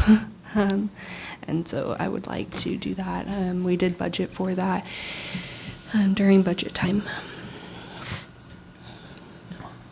Move her to what? 23. Effective effective immediately if possible. I move to approve raising the increase to $23 per hour. Second. There's a motion and a second. Any discussion? You have budget for that? Yes, sir. I think we talked about it during budget, including some funds in there for that. Any other discussion? All in favor, say aye. Aye. Any opposed? That motion carries. Thank you. Oh, do you want to go back Yeah, to? we're going to go back to item 4F, which was the custodial department job posting, or job description and posting. So now we have a vacant position in facilities, or in custodial. So Jeff would like to post for that open position. Since it was just recently posted, there's no changes to that job description. It would just be approval to post. I move we approve the posting. There's a motion and a second to approve. Any discussion? All in favor, say aye. Aye. Any opposed? Motion carries. Item number 6, consider approval of county clerk minutes for Commissioners Court meetings.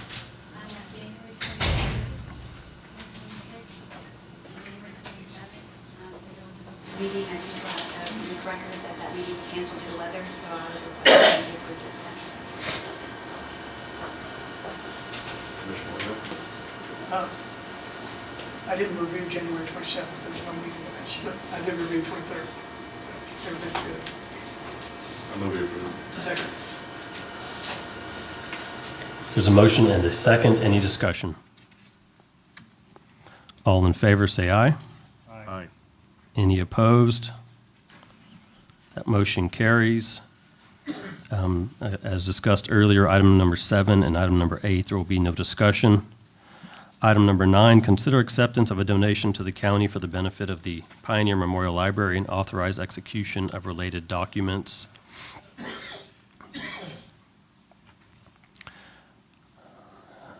My office received a letter from an attorney representing an estate.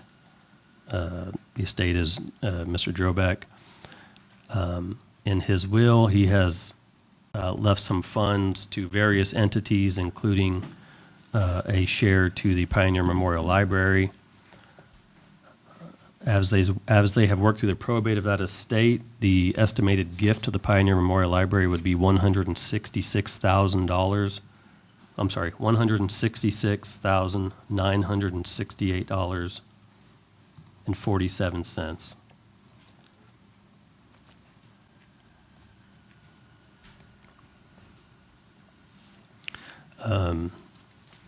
Since this is a donation to the county for the purpose of the Pioneer Memorial Library, the Commissioners Court has to formally accept that donation. Additionally, there is a signed waiver or a release acknowledging receipt and release of the claims from the county related to distribution of those funds, and they're wanting county to execute that as part of the distribution.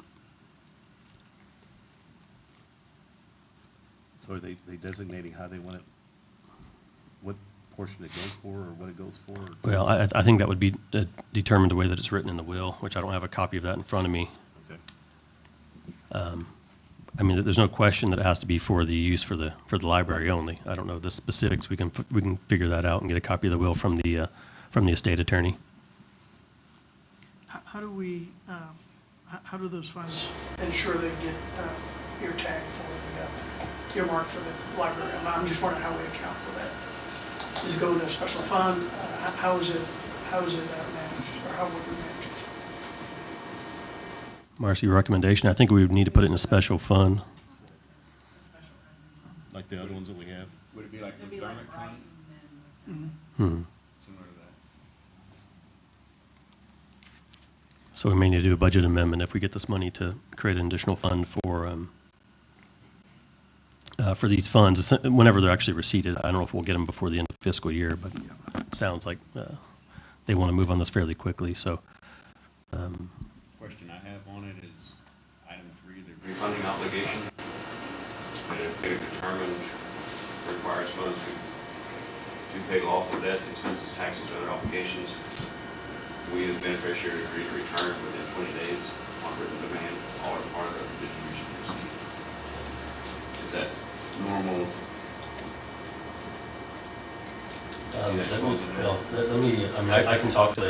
I can communicate with the attorney about that. I mean, I've got concerns with that since we're a public entity that, it's different than if we were a private individual or a private foundation or something that was receiving the funds. So I can work with the attorney to see if we can get an amendment to that or get that section struck or something conditional that we can ensure we actually have funds to do so, if that becomes the case. Or a timeline on it or something? Some sort of limitations period. Okay, let me make that note. Say they're wanting to execute and move on this fairly quickly. I mean, can we postpone or just upon your approval, or? Well, the letter they sent, they sent this letter in early January, and they wanted it returned by January 31st. We had our meeting on the 27th and ended up getting moved, so that's why we're past that date now. But I mean, I think we need to discuss the conditions of the waiver before we approve it. So I can communicate the court's concerns and the county's concerns related to the language, and then we can bring it back at the next meeting. Maybe we've got another meeting very soon, almost next week. So No action? I don't have any proposed action. Any other discussion on the item? Somewhere in there too, some of the document I saw, they were talking about Canadian dollars. This is US dollars converted, I assume. I don't know where I saw that. Linda, did you have a copy of that at one time? That we had talked about Canadian dollars, and then so if you're asking questions, might verify all It does. I think there's some assets that were in Canada. The inventory that I'm looking at says it's adjusted in US dollars. I did not see that piece, but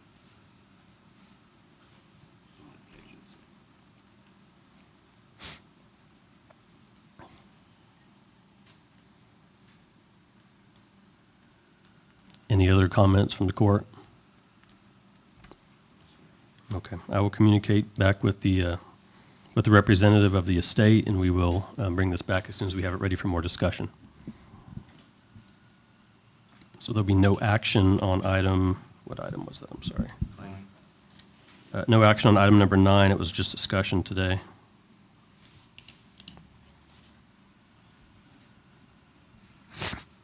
Item number 10, consider declaring a list of county library items as surplus or salvage and approve disposal of those items by public auction, and consider approval to donate any unsold auction items to the Friends of the Library.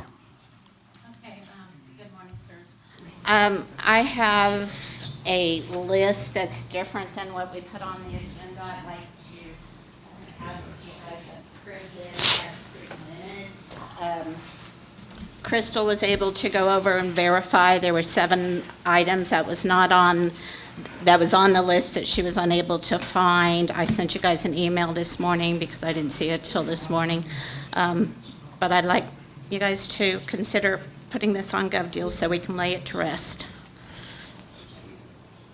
Crystal, I appreciate all your work on doing that Friday and finding. We'll get to the system that will work, that we don't have this, a few books missing or whatever. So, that being said, I move to approve the revised list to be put on GovDeals.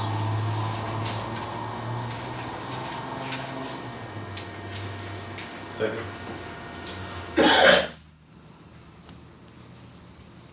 There's a motion and sorry, go ahead. I'd like to change that motion. With the revised list on GovDeals and list as surplus or salvage, approve disposal of said items, and also approve that to donate any unsold auction items to the Friends of Primary Memorial Library. GovDeals is not. Sorry, guys. I'll amend my second. we have a motion and a second. Is everybody clear on that, or do we need to restate it? Hearing no question, we will move, unless there's any other discussion. So how long do you leave them on gov deals before you decide they will sell? Is that? What, maybe 2 weeks, or? If I may, we typically post items for initial 2 weeks auction, and if they do not sell, or if there's a problem with the sale, that the buyer doesn't pay or something of that nature, we will relist for a week. Relisting on Gov Deals notifies anybody that bid initially so that they are aware again, and it posts it for another week. So grand total would be 3 weeks is our typical allowance in order to try to offer to the public. So a standard operating procedure? Yes. Any other questions or discussion? All in favor, say aye. Aye. Any opposed? That motion carries. Item number 11, consider approval of accepting donations of books and DVDs for the Pioneer Memorial Library. We have received some donations, a total of 130 titles. Fair market value right now would be $1,628.89, and we would just like to approve them to add to our collection. I move to approve accepting donations of books and DVDs for the Pioneer Memorial Library in the amount of $1,628.89. Second. There's a motion and a second. Any discussion? Have you reviewed all the donations in terms of acceptability? Yes, sir.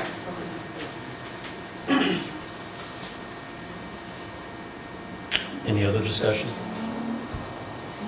All in favor, say aye. Aye. Any opposed? That motion carries. Thank you. Linda, hold on. I think we have one more library item on. We can go ahead and do that. But I think Chuck's going to present that one. Okay, all right. Did you want to be here for that? Yeah. Okay, all right. Okay. Since we're discussing library matters, let's move to item number 20, which is consider approval of entering into an agreement to provide appraisals of fine artwork and collectibles in the Pioneer Memorial Library. I've got an updated agreement here from Ms. Watley. If you'd like to discuss any of that, you're welcome to. Is that the same one in the deck? Very similar. I've not had a chance to look over everything. What changes did you make from the one that we had from a couple of months ago?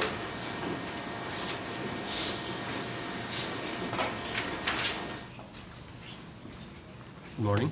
Good morning. Thank you for allowing me to be here. The changes are very minor. There was one item that had been removed because it is no longer in the building any longer. It would be the marriage certificate of Lyndon Baines Johnson.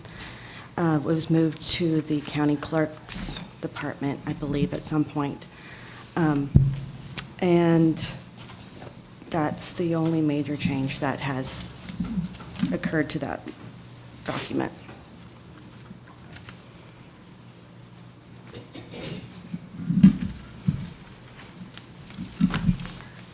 You've done a previous partial appraisal for the library for the 175th, correct? Correct. I was asked by the oversight committee that was handling the loan of objects to the Nimitz Museum for the 175th anniversary, and it was just for the duration of that exhibition of 5 objects, and we have 23 objects that are actually of art that are on site at the McDermott Building. So this appraisal would be encompassing of all of the assets in the building, not just the 5 that were done for the exhibition.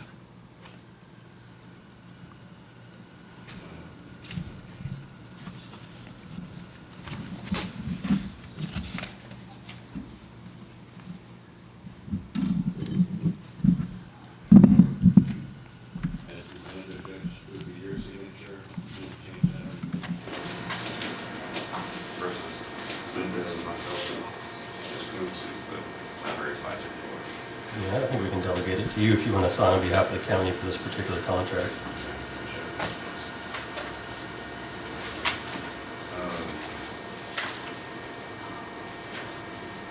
Has an estimate of $5,000. Is requesting retainer of $2,500.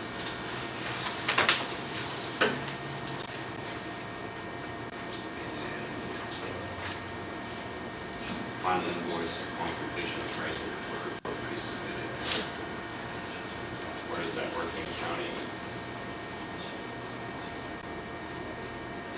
Get adopted, can that be? Well, typically, we don't Prepay? prepay anything. Is there a way we can do, can we amend that to do like a some sort of threshold that would entitle payment? As soon as any services are performed, we can start making payment, but we don't typically pay sort of a retainer that's held. However you would like to handle that, I will make the amendment.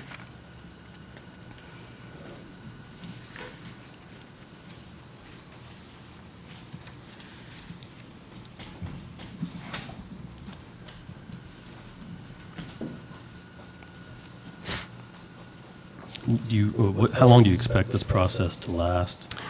As stated in the contract, I estimate that it will take about 25 working hours to do the research and to prepare a USPAP compliant report.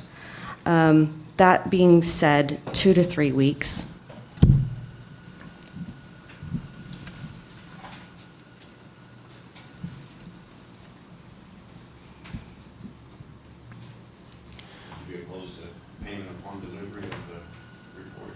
No, sir. No, it's 3 weeks, so not a problem. No. Yeah, I mean, and I think if the project moves beyond that, you can submit an invoice for, work you performed. Okay. At the hourly rate, and we can, Okay. pay it once it's been performed. And If you don't complete the whole thing, if something happens and it takes longer than you expect, we can. renegotiate. And do I need to make an appointment here to address the whole court to make, if I have to go above and beyond what I think might be necessary? I'll present to the court. Or I would go through you and, okay. Communicate with me and we'll. Okay. I don't foresee that there should be any outstanding or extraordinary research in this particular case because there has been significant appraisals done in the far past, and they're well documented. There's not going to be a lot of huge research. It's just getting the market data updated, current market data.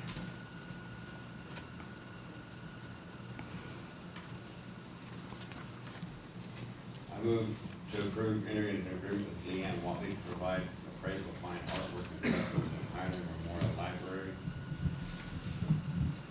Changes of payment. Hourly rate? The hourly rate to be done when the report is completed, and authorize Chuck Gillespie to sign this document. There's a motion and a second. Any more discussion? That is not to exceed $5,000? Not to exceed $5,000.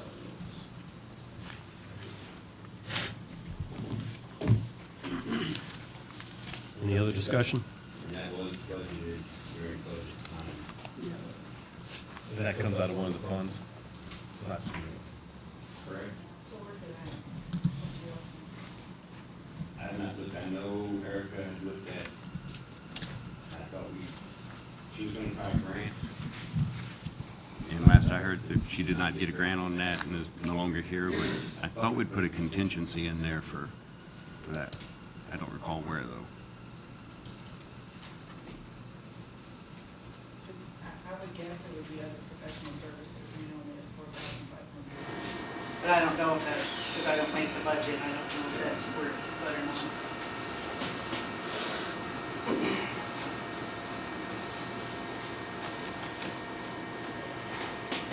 Is that just in the regular library budget?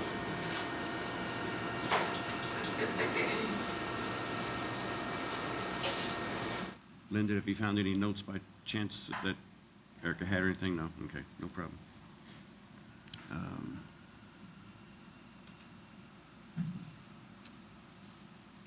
I would suggest bringing it back Yep. next Tuesday. Let's do a no action, rescind it, and we'll Figure that put it out. on Tuesdays, and I'll also have all the changes done to Contract. the contract deal. Very good. Not a problem. We'll check budget. Sorry, Ms. Watley. But we will get it done next week. Thank you, ma'am.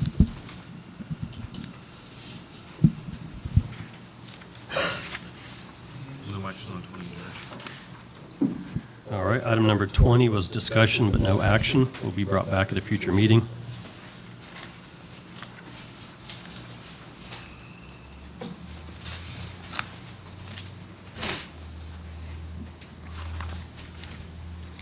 Item number 13, consider approval of 2 interlocal agreements to provide prisoner housing for Menard County and Kerr County in the county jail.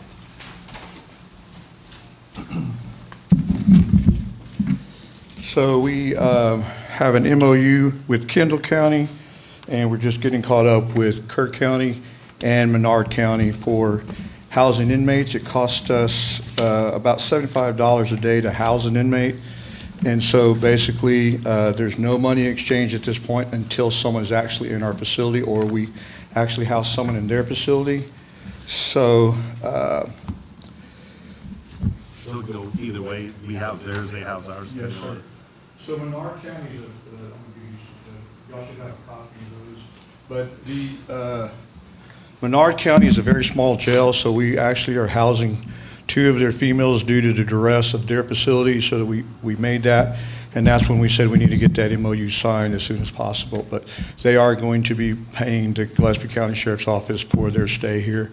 But this way in the future, it won't be as big an issue. So I think they're only allowed to hold like 8 people, kind of like what we used to have in Menard. But Kerr is a bigger facility, so there's a higher probability that we would actually maybe, under certain circumstances, if we had an issue here, we could move them over there, and then likewise, if they had a certain circumstance, that they could mutually move them over here as well. I move we approve the interlocal cooperation agreement with Menard County and Kerr County. There's a motion and a second. Any discussion? All in favor, say aye. Aye. Any opposed? Motion carries.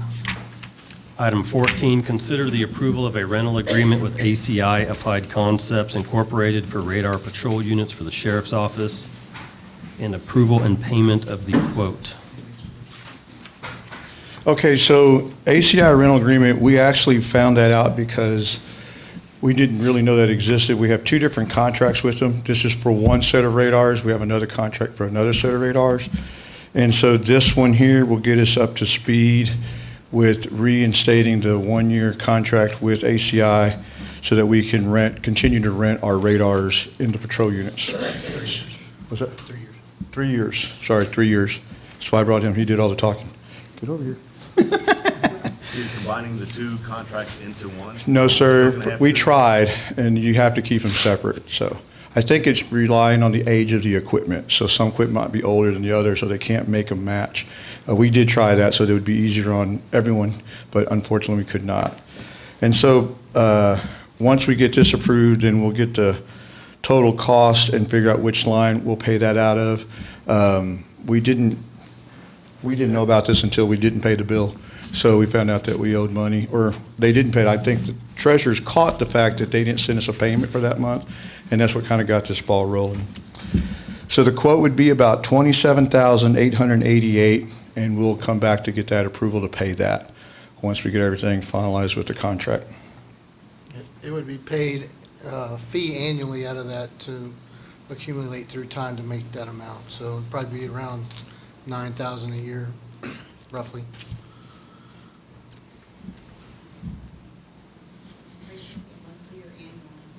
They said we could do monthly. And I talked to Crystal, and she preferred to just keep it on the same type of plan. So it's on a monthly plan, not an annual? Well, it's 36-month rental agreement, but they would bill us monthly. But this is right now, we're just approving the rental agreement. Yes, sir. I'll approve. Yes. I'll move to approve the rental agreement with ACI for the radars. Motion and a second. Any discussion? All in favor, say aye. Aye. Any opposed? Motion carries. Thank you, gentlemen. Thank you. Item number 15, consider approval of a county-provided cell phone for the communications center, and if approved, discontinue the employee cell phone allocation. Good morning. I have a employee, Thomas Sherbon, who currently receives cell phone allocation. I was just going to request that we change that to a county-issued cell phone and discontinue his allocation. I'll move to approve. Motion and a second. Any discussion? Stop here. Do we have a device available? We should get one pretty quickly. I had Jordan already run the draft on this, and our deal with the provider right now allows us to actually receive a 360D iPhone. This is the cost of the line itself. Okay. This is your assistant, correct? Yeah, one of the shift supervisors. So does the budget from this move to IT for that cost? Where is that? No, sir. I believe it would go into my cellular phone budget and I have it budgeted for several different things in the phone budget, but this would be added to that. If my numbers are correct, it would be approximately $82 more a year. And we're going to terminate the stipend, the cell phone stipend that employee is receiving currently? Correct. What's the effective date of all this going to be? I would say, we could probably get the phone relatively quick. Whatever's easiest for the auditor or the treasurer to make that Is it a happen. monthly stipend, though? So next pay period? So,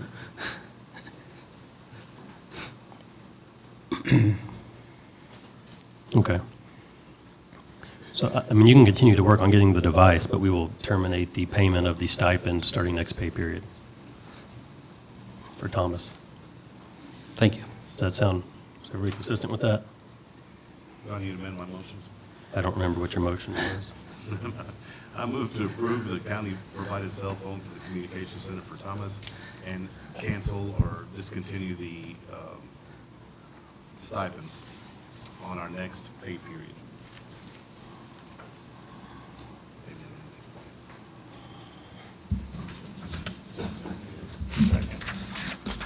Okay, there's a motion and a second. Well, did you already have a motion? That was an amended motion? And then amended second? Okay. Any other discussion? All in favor, say aye. Aye. Any opposed? Motion carries. Item number 16, consider approval of the transfer of 2 Motorola handheld radios from the Communications Center to the Sheriff's Department, or Sheriff's Office. Yes, sir. I have 2 handheld radios that we replaced basically with new Harris radios. These 2 will work on the system, but I'm currently not using them, and it's my understanding they could benefit from having them. So I'm requesting to transfer those 2 items to their department. The 2 radios and the service? So right now, the service, I believe, is discontinued. They would have to enact that, or they would have to add that to their service. Just the physical devices. And the sheriff has use for them? It's my understanding they do. Yes, okay. I move we approve the transfer of Motorola XTS 2500, 2 of them from the communications to the sheriff's. And you need the serial numbers and everything okay, I can get that to you. Sheriff, good with this? Yes, sir. Absolutely. Thank you, Les. All right. Did you make a motion? Yes, sir. Okay. All right. Motion and a second has been made. Any other discussion? All in favor, say aye. Aye. Thank you. Any opposed? Motion carries. Item number 17, consider the approval of the LCRA proposal for 10 handheld radios for the Sheriff's Office and payment upon receiving the radios. So we already have it in our budget for the $79,467 for the 10 handheld radios. these are going to get us caught up till we have enough radios for everyone that's responding or in call mode for the sheriff's office. We're down, less is going to help, but we'll work on getting that licensing once we continue to work on this. So we'd like to be able to purchase those 10 radios. And you have it budgeted, you said? Yes, sir. I move we approve the purchase of the LCR radios, 10 of them, and the cost of $79,467.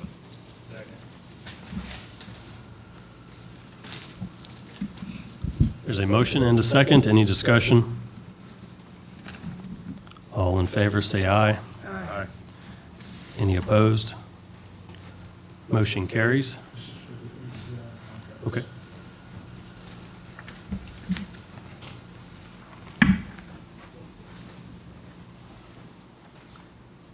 Item number 18, consider the approval of a memorandum of agreement, 287G Task Force model related to the delegation of certain immigration enforcement functions to the Sheriff's Office. Okay, so what we're looking at is there's 3 different models to go with the 287G program. The first one is a task force model, which is the one we're looking at getting approved today. The second one is a jail enforcement model, which we're going to look at and continue to sit down and work with that. And the last one is a warrant service model program. The task force model we pretty much have been doing already since February of last year. We work hand in hand with either Border Patrol or with ICE and technically Homeland Security. We make the contacts once we determine that they have no legal residency here, undocumented illegally here in the States. Then they are contacted. We are reaching out to Homeland Security. They then do what we call a detention warrant, a detainer warrant, and then they arrive to pick up that individual. What'll change is that'll give us more flexibility to actually do that paperwork without having to necessarily call ICE or Border Patrol or Homeland Security. It'll give us the ability to train, to understand more of the laws of immigration that we are enforcing currently as through interdiction through our programs, Operation Stone Garden. So what this will do is this will give us a more fluid transition from how we handle these individuals to how we then transfer them over to ICE or Border Patrol, whichever responds to our need for a pickup. Once we get this one approved, that puts us where, this gets us where we're already at currently in the situation, and this allows us to move forward to the other 2 different programs that we will eventually get into. There is a training phase of this where the deputies, once we get this approved, will have to be required to take a 40-hour class. They can either do it in person or they can do it online. At that point, they receive funds to make sure we have the proper equipment to utilize for interdiction or that. Again, this also covers everything from how we intertwine with human trafficking, sex trafficking, illegal narcotics, and also undocumented or illegal individuals in the States. We are the only county currently within the range of the 5 counties that border us that is not on this program. One of the biggest reasons was I wanted to learn a little bit more about it. I wanted to see how we were being involved and infected by it, which we are. We average about 4 to 12 detentions a week. And as of this morning, we had 1 traffic stop that we were able to take into custody at the request of ICE for 8 this morning on a traffic stop. So we get no compensation for this, right? Mm-hmm. So I'm sorry again? We receive no compensation. No, we will receive compensation from the training. Once we effectively take the training, they will give us a $7,500 payment. Basically, it's per the training for what they're doing, but it also provides equipment. A blanket. It goes, so that's something that we, once we do the 3rd one, that's something I'll have to work out with the auditors and treasurer's offices where that money's going to go. It can only be directed to use of equipment for law enforcement and interdiction purposes. So it would allow us to use it to purchase weapons or purchase vests or purchase equipment, and that would be per deputy. $7,500 per deputy. Yes, sir, as long as they pass the test. Training. Yes, yes, they have to pass that program. They have to pass the course that's required for the 287G.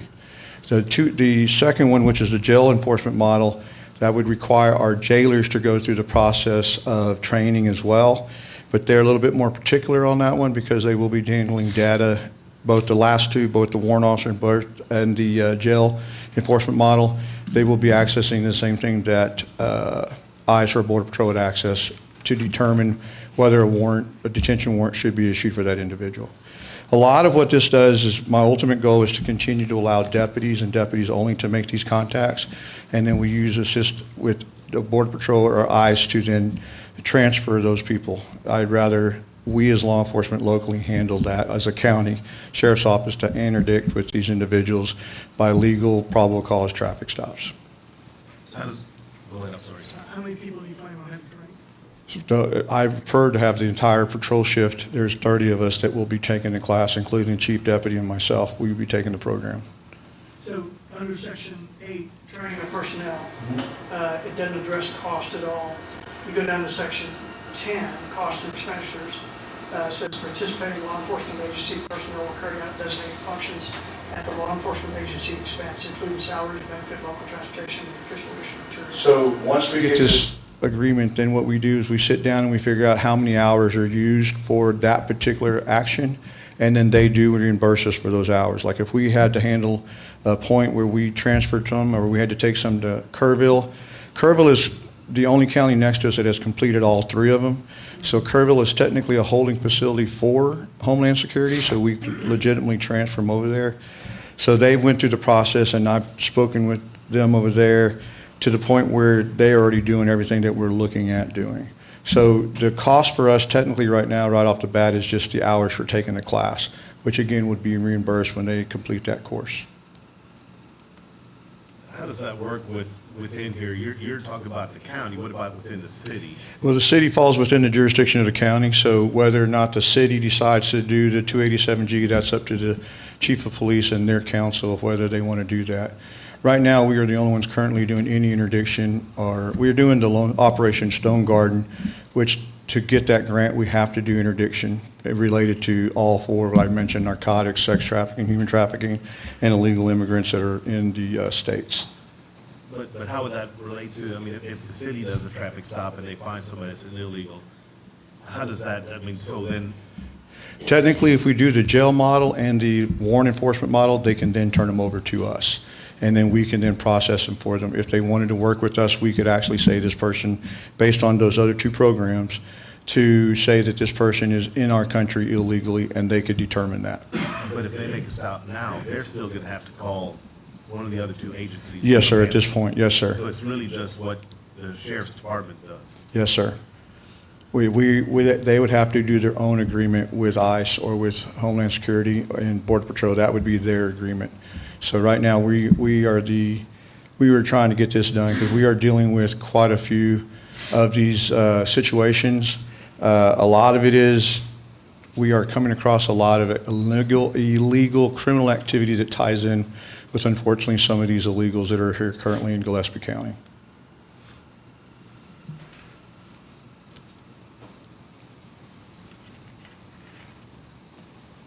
I do want to go on record, not all of them, but we are catching or stopping a large amount of people that are committing criminal activity in Gillespie County. And that's everything ranging from drug trafficking to sexual assaults of individuals. And we have experience for people we have known for years to actually not be who they've said they are. And I'm guilty of shaking hands and hugging this individual. And once I found out that that's actually who he wasn't, really changed the course of events on how we were going to handle this, because we cannot allow these individuals to be in our midst and not know who they are. Is there a downfall to it? Not that I can see, no, sir. It's just going to require a little bit of training on our part. I think that once the deputies and anyone who takes the training becomes more efficient and proficient, I think it'll expedite that. One of the biggest reasons that we made this, starting this understanding is, if we hold these individuals in our jail for a long period of time, we run the risk of them getting injured or something. And so the quicker that we can access these individuals by legal traffic stops and hand them to Homeland Security, the less liability we carry as a county in our jail. Currently, we hold them in a single area facility till they get here to pick these individuals up, but we are not actually incarcerating them. We're not charging them. If we were to charge them, this contract will basically say that they cannot take them until the charges local have been taken care of. So it's really, I don't see a downside to it.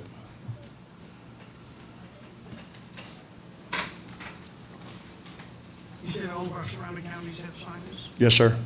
And then you said there's two other models, the jail model and what was the other one? The other one is the warrant service model.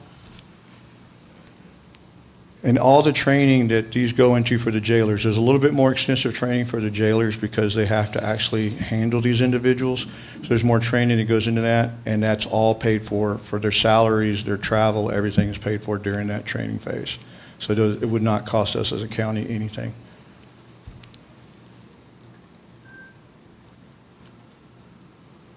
Well, I will move we approve the memorandum of agreement with the 287G task force model.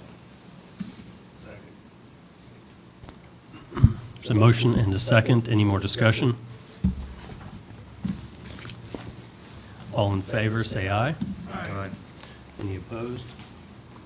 Motion carries. Thank you, gentlemen. Thank you.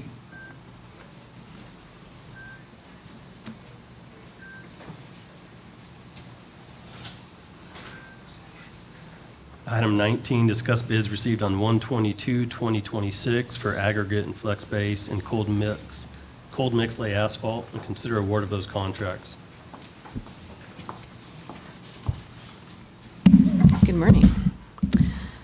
So we opened bids for aggregate and flex base and cold mix asphalt material. This was a rebid from the original bids that were opened in November of 2025.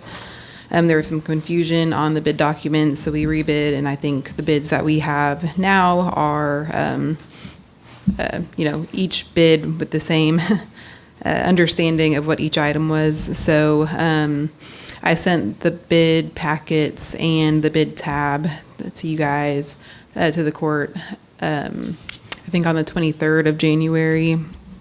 And so my recommendation for primary award is highlighted in green. That's the low bid. Secondary award is in yellow. And then the tertiary award was in orange. So for aggregate and flex base, you can kind of go down the bid tab, and that'll be made available to the auditor's office after this meeting as well. If you'd like me to go through each one, I can, but I'm hoping that you have that in front of you.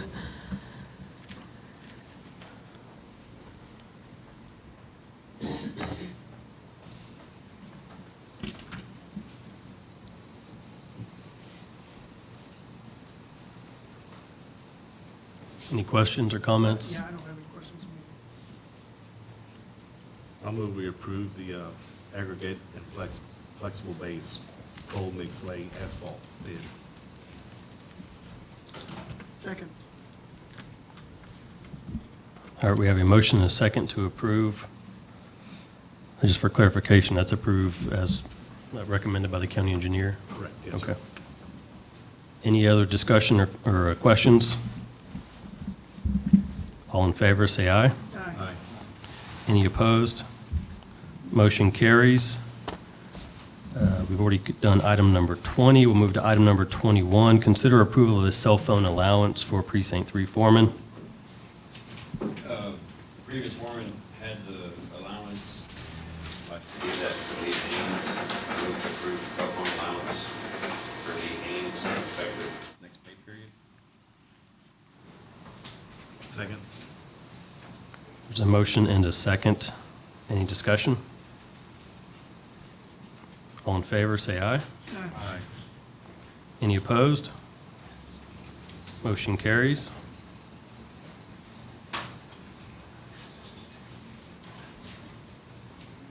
Item number 24, consider approval of submission of the HB 3000 Rural Ambulance Service Grant application.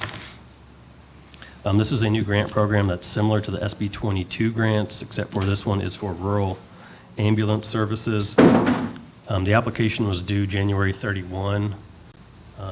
This was intended to be discussed at our meeting last week, but it was because our meeting was postponed. I had to submit the application before the 31st, so I submitted it on Friday, the 30th. And so I guess we're essentially looking at this point for Commissioner's Court to ratify that application. I met with Terry Fritz from Harper Volunteer Fire Department, as well as Chief Bizzle and David Young. The consensus was that the application would be for the Harper Volunteer Fire Department to be the beneficiary of this grant for this application, and so that's what was submitted. If it's awarded, it allows up to $350,000 for purchase of an ambulance or equipment related to that ambulance. So the application was submitted, looking for Commissioners Court approval of that submission, and then at some point in the future, if there's a grant award, we'll bring back a contract for approval. I'll move we approve the submission of the HB 3000 rural ambulance service grant. Motion and a second. Any discussion? What was the gentleman's name in Harper? Terry Fritz.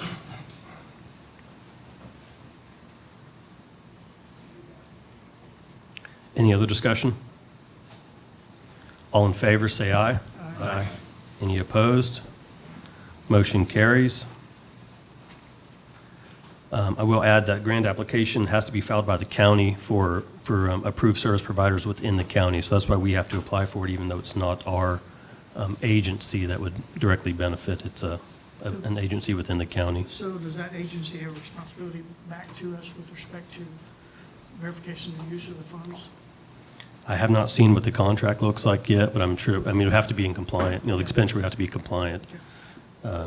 So that's something I guess we will need to discuss with them to make sure that, I don't know if the liability passes through to them or if it would stay with us as the county. So that's what we will need to make sure. That's a good question. Like, as you say, our contract will have clarity with respect to. Right. That's a good question. Is this an annual? It's annual this year. All right. Okay. And it's not, the SB 22 money was more, it was basically allocated to every county that wanted to ask for it. This is not, there's a little more needs-based assessment, I believe, that takes place with this grant application. So we'll wait to see how that plays out. Any other discussion on that item? Item number 25. Consider approval of the purchase and payment of a 6,500-gallon stainless steel trailer for countywide road and bridge. Morning. Morning, Judge. Morning, Commissioners. I'd like to ask the court to approve purchase and payment of a 1979 6,500-gallon stainless steel tanker for countywide. What this thing would be used for is like when the road hands, when they're out on the road and the water source is far away, they could actually haul. You could fill like three times the water truck off of this trailer to keep going with the road. You won't have to drive so far to recharge your truck. It could also be used for the county to help with fires in the county, to actually recharge their fire trucks and have water available closer to the fire instead of having to go to get to a water source. I have two quotes. The first one is a 1979 6,500-gallon tanker in the amount of $29,810. This includes delivery to the county yard plus DOT inspection. So pretty much when they drop that trailer, it's ready to go. I do have a second quote, and it's a 1971 tanker trailer. It's from Randall Brothers in Ohio in the amount of $33,250 delivered to the county yard, and it would also be TOT inspected and ready to go. We did budget last year $30,000 for a tanker trailer, so the money is available for the Bruckner truck one. And it's actually, we got to look at the Bruckner truck trailer. It's a good trailer. Looks really good. So what's your recommendation? Bruckner truck in the amount of, $29,810. And we have the truck to pull it. Yes, sir, we do. We do have a semi. And it's just a tanker, so like for delivering, for them to get, our water trucks suck out and Yes. load. So we wouldn't have to plumb the truck to the trailer for a pump or PTO, or does it have that as well? No, it does not have that, but it's actually to where you can hook a hose to it, and like even our water trucks can actually pull from it if they'd have to, yes. Yeah. And of course, fire trucks, they got their own pump They all- on them too, yeah, they so, all pull. yes. So you still would come to town or somewhere where you could fill it? We'd have to come to town to fill it, yes, and I'm not But sure where. still. fire department goes, but I know out at the sewer plant out here, they can fill out there, recharge the big trailers, so yes. Yeah.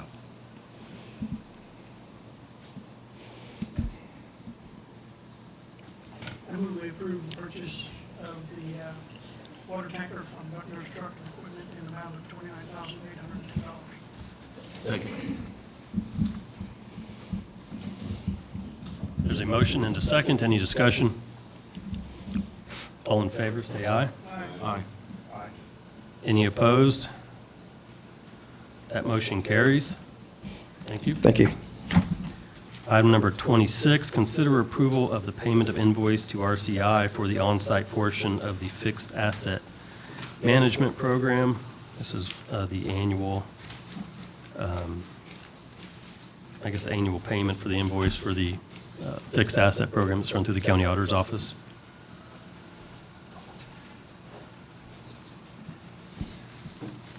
What is the amount?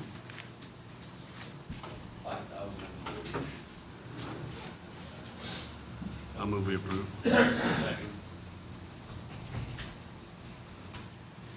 A motion and a second to approve. Any discussion? All in favor, say aye. Aye. Any opposed? Motion carries.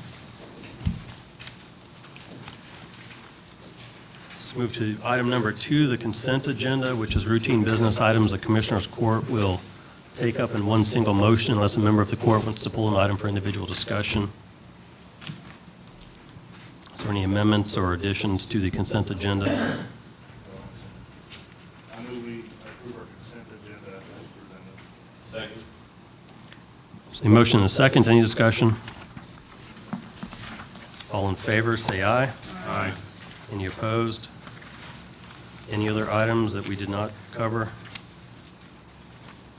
on the agenda?